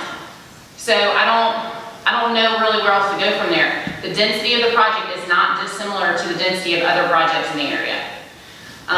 If we want there to be the vibrant downtown that I believe we all desire, and that is the vision of the city, and why we spent the money on Main Street to have those new buildings and hopefully get them leased soon, and have things in there that people want to come to, there have got to be things that draw, there have got to be people here to go to those things, as Councilman England said. And those 14 homes are going to be, are a part of that. The townhomes up here are going to be a part of that. All of that is going to feed the vibrancy of the downtown area that we have all envisioned. So for that reason, I support it as well. Anything from down here?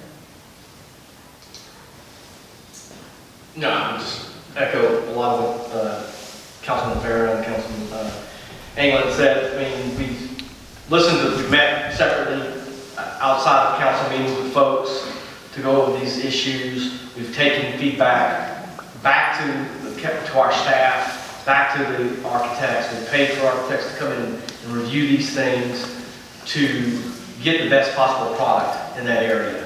So, to Ms. Farrah's point, everything, there's sidewalks, there's curb and gutter, there's porches, there's the look and feel of T&D and the CBD area. Parcel with an address of 5615 Church Street and tax parcel ID number of 812A 2008.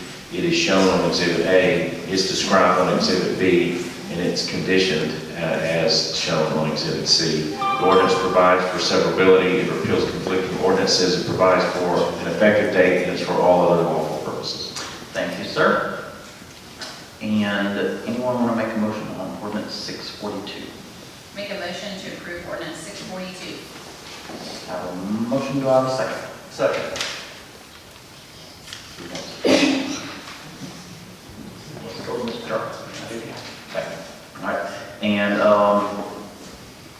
anything else? Yes. I wanted to add something. I heard somebody say about the rental and the percentage. The percentage on the townhomes that were mentioned out on McKever was 10%, but there were hundreds of those townhomes. This percentage is a bit higher, but there's only 14 townhomes. So again, when you do the math, there is a much greater chance that the townhomes on McKever will have more rentals than the ones that are on Church Street. All right. Anybody else? Anything else you want to add? All right. We'll call for the vote. All in favor say aye. Aye. Aye. All opposed? All right, Mr. Bennett, what's the third ordinance number there? It is 643, and this ordinance would amend the zoning map of the city of Flowery Branch, Georgia by rezoning a parcel of real property that's owned by South Hall LLC from traditional neighborhood development district to central business district. This property is .67 plus or minus acres and has a street address of 5621 Church Street and a tax parcel ID number of 812A 2009. This particular property is shown on Exhibit A and described on Exhibit B, and it will be conditioned as shown on Exhibit C. The ordinance provides for severability, it repeals conflicting ordinances, provides for an effective date, and is for all other lawful purposes. Thank you, sir. Anyone want to make a motion on ordinance 643? I'll make a motion to approve ordinance 643. Have a motion, do I have a second? Second. Motion and a second. Any further discussion? Hearing none, call for the vote. All in favor say aye. Aye. All opposed? And that's all for that one, Mr. Bennett? Yes, sir, that was the last ordinance. All right, and then, so our next one is the Hines Acquisition LLC. That ordinance number is 652. 652, and is it one ordinance for that one? Yes, sir. All right. Ordinance 652 would be an ordinance that amends the zoning map of the city of Flowery Branch, Georgia by rezoning a 37.8 plus or minus acre portion of a larger 84.79 plus or minus acre tract of land that's owned by Atlanta One Limited Partnership. It hasn't been assigned a number, so it's known as 0 Thurman Tanner Parkway. It has a tax parcel ID number of 8097-8. It is shown as tract 2 on Exhibit A, and it's legally described on Exhibit B. The rezoning would be from highway business to M1 light industrial. It will be subject to the conditions that are set forth in Exhibit C attached to the ordinance. The ordinance provides for severability, it repeals conflicting ordinances, provides for an effective date, and is for all other lawful purposes. Thank you, sir. Anyone want to make that motion? For the sake of discussion, I'd like to motion to approve ordinance 652. I have a motion, do I have a second? Second.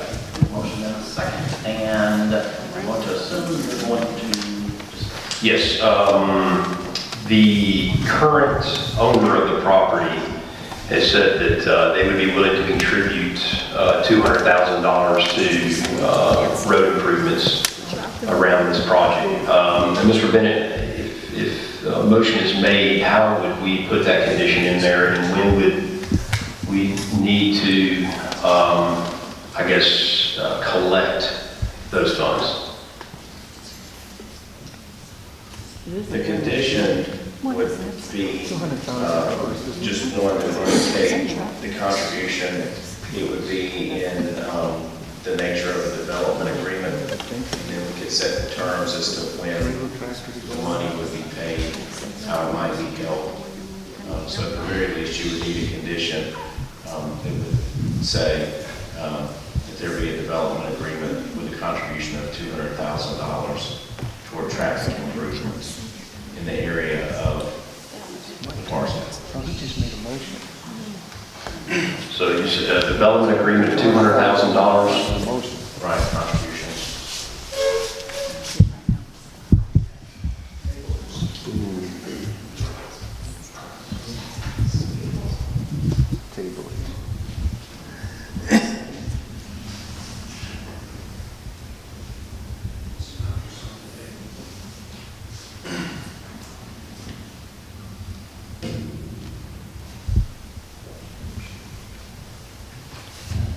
No, I didn't write down some stuff. I do have more of that.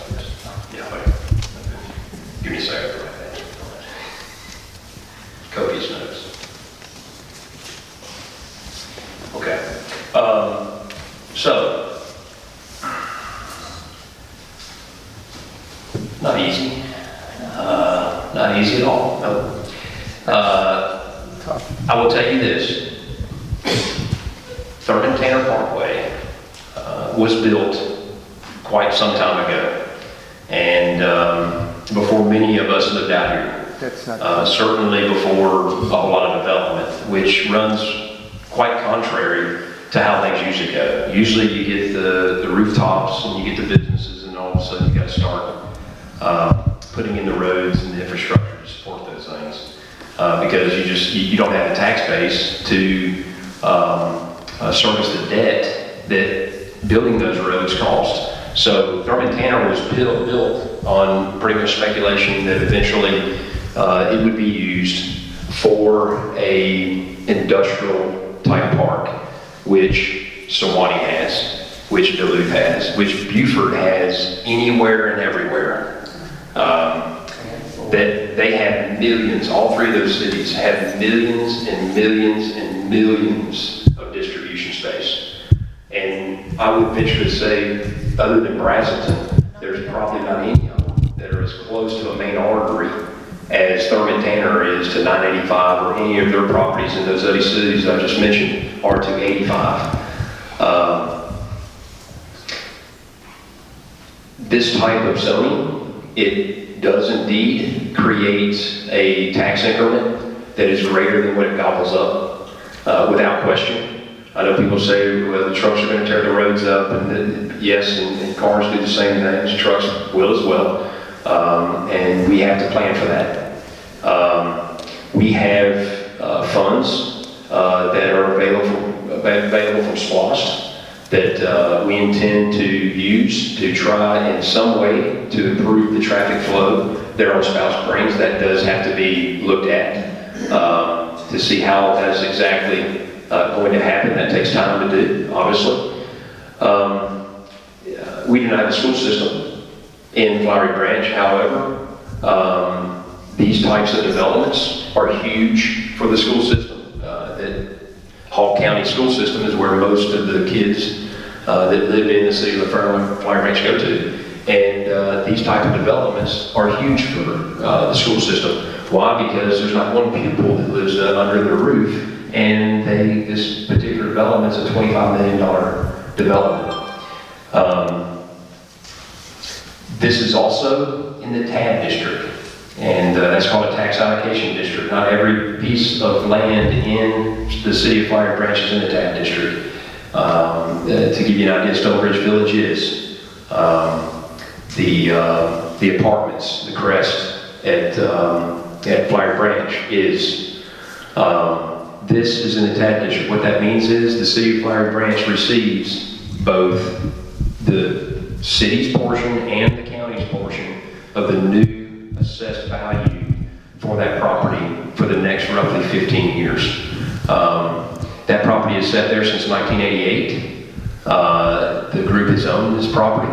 They have attempted to sell it to highway business for 2 decades, 2 full decades. And it has not gone. And now these folks are being offered money for a particular use, and they're asking the local government to grant them that use.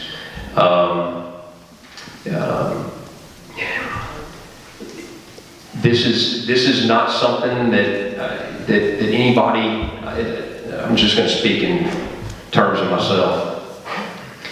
If this is, I appreciate you, but I wasn't going to laugh. There's no dialogue. Town hall, I need it. You're coming up with points that I can go apart. Go ahead. Take the vote. Just vote. Yeah, do it. Take the vote. Okay. I am. Let me say this.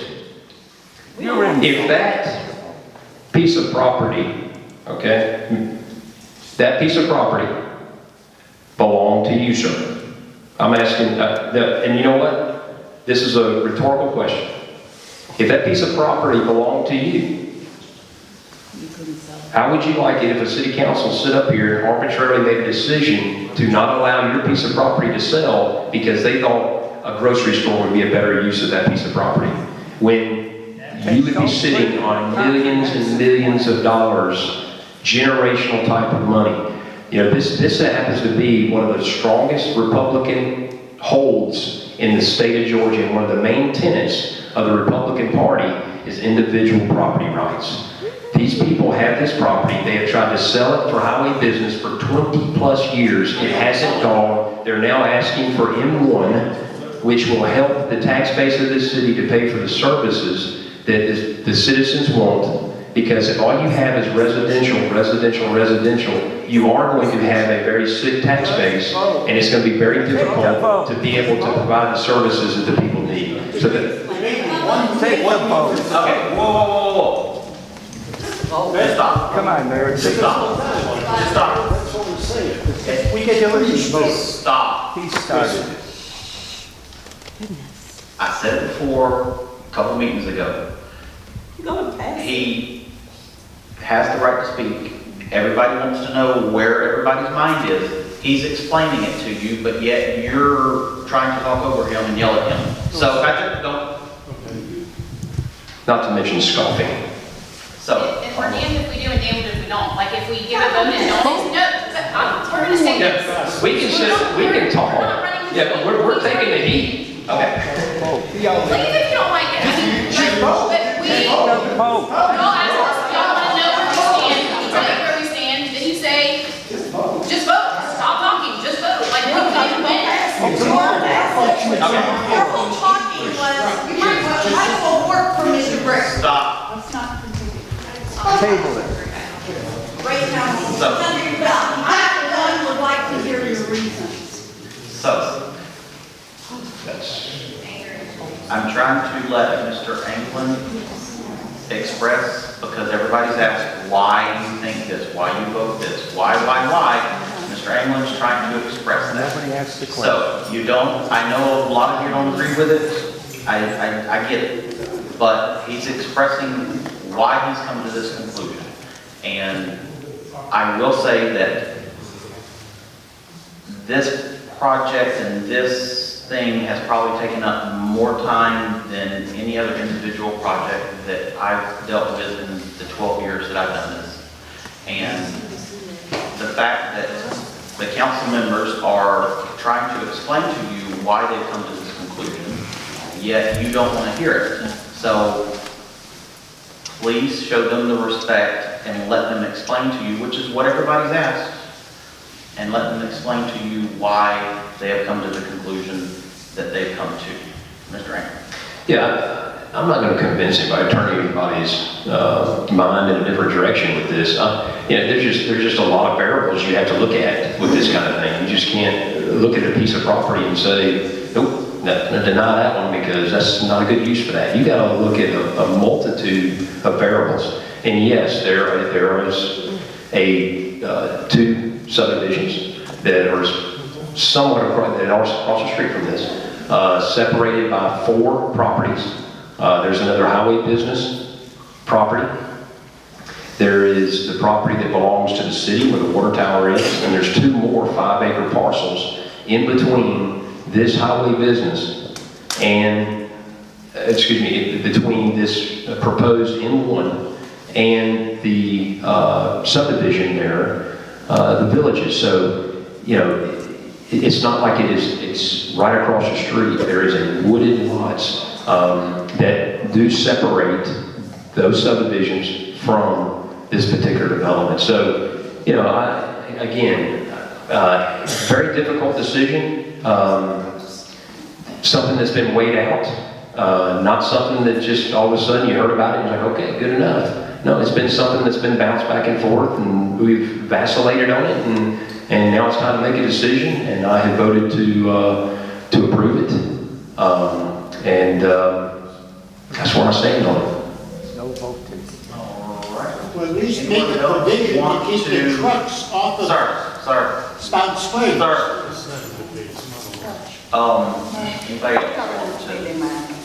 All of them ready. I mean, we're this far along and I'm still hearing a lot of questions. So for the sake of getting those answered, can you come up and let me ask you just a few that I'm hearing for the purposes of having at least answers or discussion that is helpful? Thank you. So they were talking about a traffic study that said like 900 trucks and now 600 and now like 10. So can you help me understand how that changed and what the off-peak truck traffic will look like? Sure. Can you hear me okay? Okay. I think there's been a little bit of confusion on the numbers. This is my best guess. I can't speak for them, but my best guess is the 900, that was the initial total traffic count, cars and trucks, that was initially presented a couple of months ago. So I think that's where the 900 came from. The 600 was a very high end of the truck traffic range that we presented. We presented a number of 400 to 600. These are national handbook standards based on the type of use. We had not hired a specific traffic engineer, but that's all they do is traffic engineers and studies to pull the latest data from Spout Springs Road and Bremerton Parkway, pulling the latest exit 14 data to give us traffic counts based on our specific square footage. That's the report that was sent. That report actually came back with a lower total daily traffic trip count, and we've got that in the report. That number is 636 total trips. Of that, you've got a separation between peak hour and non-peak hour, and as well as the distribution of what goes south and what goes north. So in terms of numbers, that 636, the total daily trucks is 212. A truck comes in, that's 1, it leaves, that's 2. So that's both in and out, 424 cars. And that's also where the estimate based on those numbers of the other uses being 10 to 12 times higher than that. So I think that's where some of the confusion has been. I can't guarantee any of this. I've never said that. I've never said Hines says this. I'm reading what the report suggests. I will never guarantee that. It could be lower, it could be higher. But these are national standards. This is from the handbook, cited in the report. So hopefully that helps clear up some of the, I think, misunderstanding. And just a follow-up question to that. CPL, Rich, y'all looked at this and confirmed?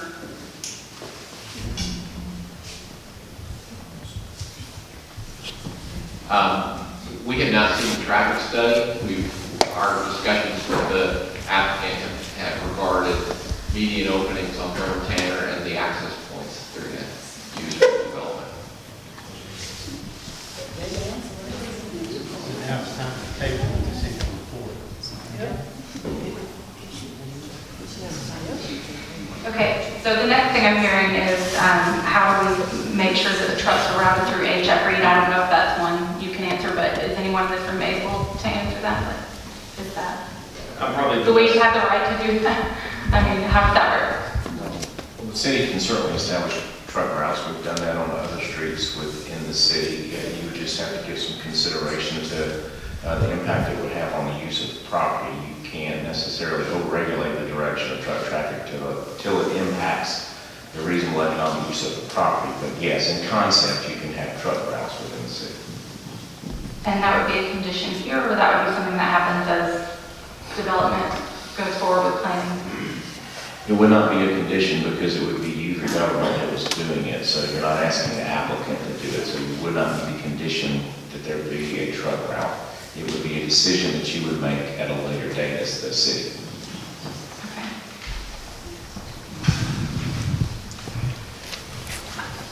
Impact study. I'm hearing a lot of asking about that, so will you address that too? I'm not exactly sure what the request specific to an impact study. We typically translate that to traffic study, which is what we conducted and delivered and provided. And I've always considered it along from the very beginning when we talked about the site development, 3 points of ingress and egress. We created truck queuing lanes, we're creating median cuts at the appropriate locations, contemplating not just our project, but the entire surrounding parcels. So the project across the street, the owner was willing to cooperate with us and develop this, not just in the silo of what's best for our project, but what's best for the entire Permian Parkway that adjoins this 37-acre parcel. So that's how we look at impact. I don't have purview into the broader Flowery Branch region. I can tell you what we think the impact of our project is, and that was the goal of the traffic study, the site plans, the landscaping plan, the visual impact that we've done. We've really tried to cover all the bases that we can, and that was our attempt to do that, to assess the impact, which is not just important for the residents and for staff, it's important for us. We have a huge financial interest in making sure that this project works well. Traffic is not good for us either, so we are really invested in this. This is my project, our company's project. We're not going anywhere consultants. I live not too far away and we hear a lot. So we're vested. This is important to us, and so we have looked at that as best we can. It's early in the process, but to the best of our ability, and our consultants and engineers, that's the information we've delivered.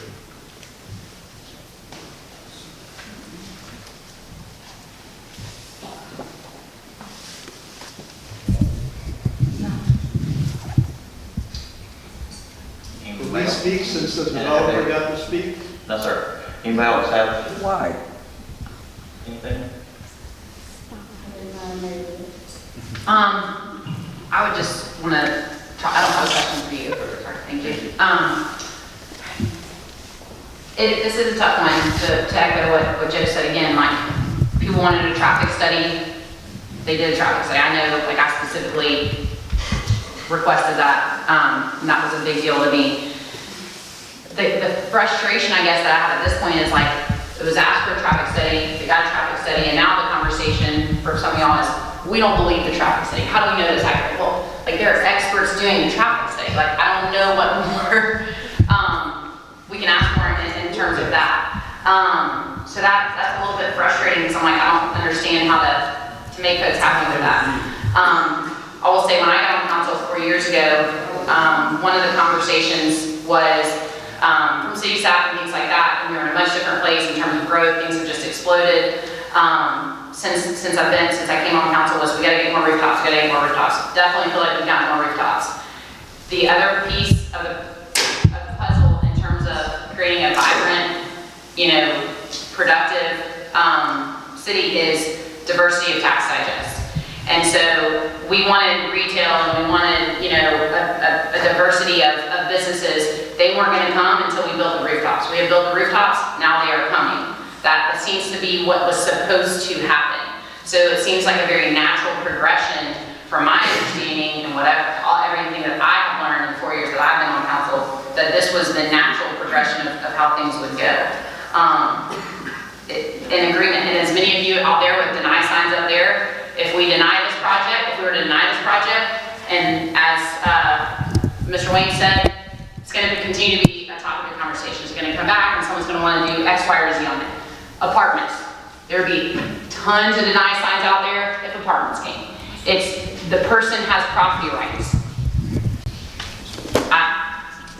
If that is true, why do we have zoning laws? Why do we have zoning? They're a guide. Okay. They're a guide. Okay, one more time, and I'm gonna ask you to leave. That's just how we're gonna do it. They're all, yes. One more time. But the comp plan is a guide. But the zoning laws are laws. All right, Ed. Thank you.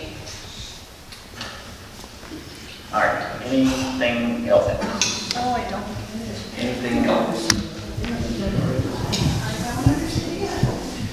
And you're leaving? No. Ms. McClinton, you need to be leaving, because I said one more time, and you didn't keep out, instead of saying you want a town hall meeting, and this is exactly how a town hall meeting would go. Because you would get unruly, you wouldn't follow the rules, so you need to leave. And you're refusing. So there you go.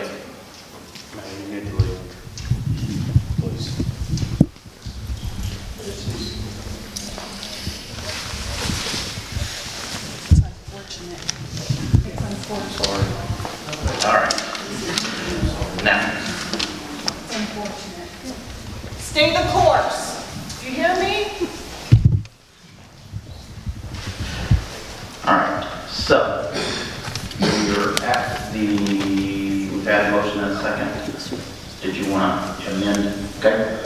You did amend the motion to add that a development agreement with a $200,000 contribution for. Mr. Knight? Yes. I've had a little bit of time to give some thought to maybe what the wording would be, and if I might share that, this is sort of my best effort here in the moment. But I would suggest that that condition read, in the event Atlanta One Limited Partnership closes the sale of the subject property, Atlanta One Limited Partnership shall enter into a development agreement with the city of Flowery Branch, agreeing to contribute $200,000 toward transportation improvements as recommended by the city engineer to mitigate traffic impacts of the development and/or improve the operation and safety of Thurman Tanner Parkway and/or Phil Negro Boulevard, period. So moved.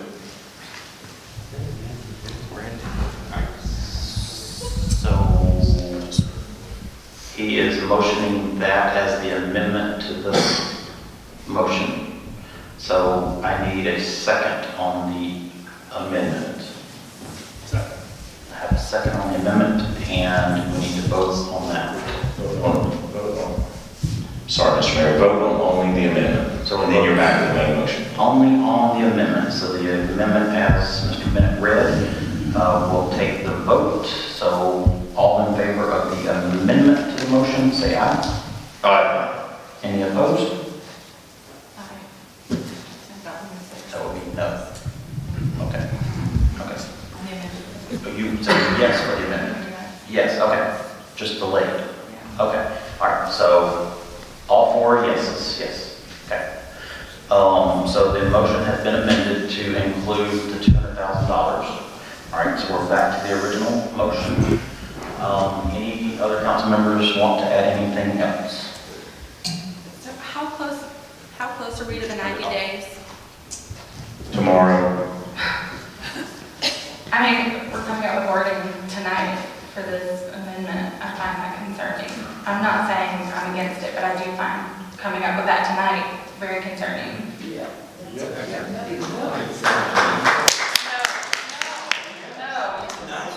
No, these people have worked so hard to get this decision. You have no idea what it's like. Don't clap, because we want good answers, we want a good decision, we want what's right for Flowery Branch, and that may be these warehouses, it may not. And as mentioned tonight, the real estate individual who is representing the folks that own this property, this is the first time that we've heard of them wanting to contribute $200,000 to help alleviate some of the concerns that they have heard from citizens about the traffic issues. So that is why that amendment was put in there, as that was something that they offered this evening.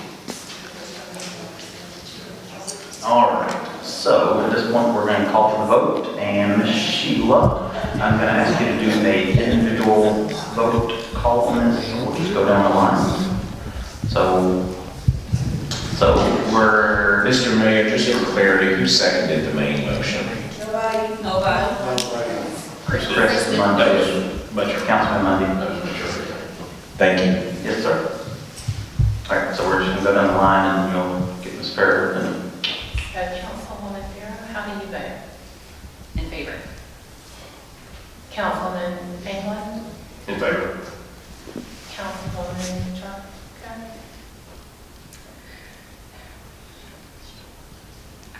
I'm a no. Councilman, No. Councilman In favor. All right, so as I have it, that passes 3-1. And then we have a variance request by Blessing Trader Inc. Mr. Bennett, you need to read that one, and what is that ordinance number? It is ordinance number 653, and it would be an ordinance granting a variance from the requirements of Article 10. Make that motion.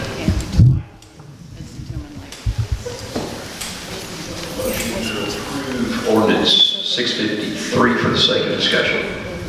I have a motion, do I have a second? Second. Motion and a second. I'm going with Chris on that one. All right, and discuss. Yeah, I'm certainly not willing to take out number 5 and 6 of the conditions. And I think it needs to be known that this property is zoned where they could put a gas station there today without coming to us as long as they put the pumps in the front. So what we're voting on is not necessarily putting a gas station there because they can do that. We're voting to say, based on our code, you've got to put the pumps in the back.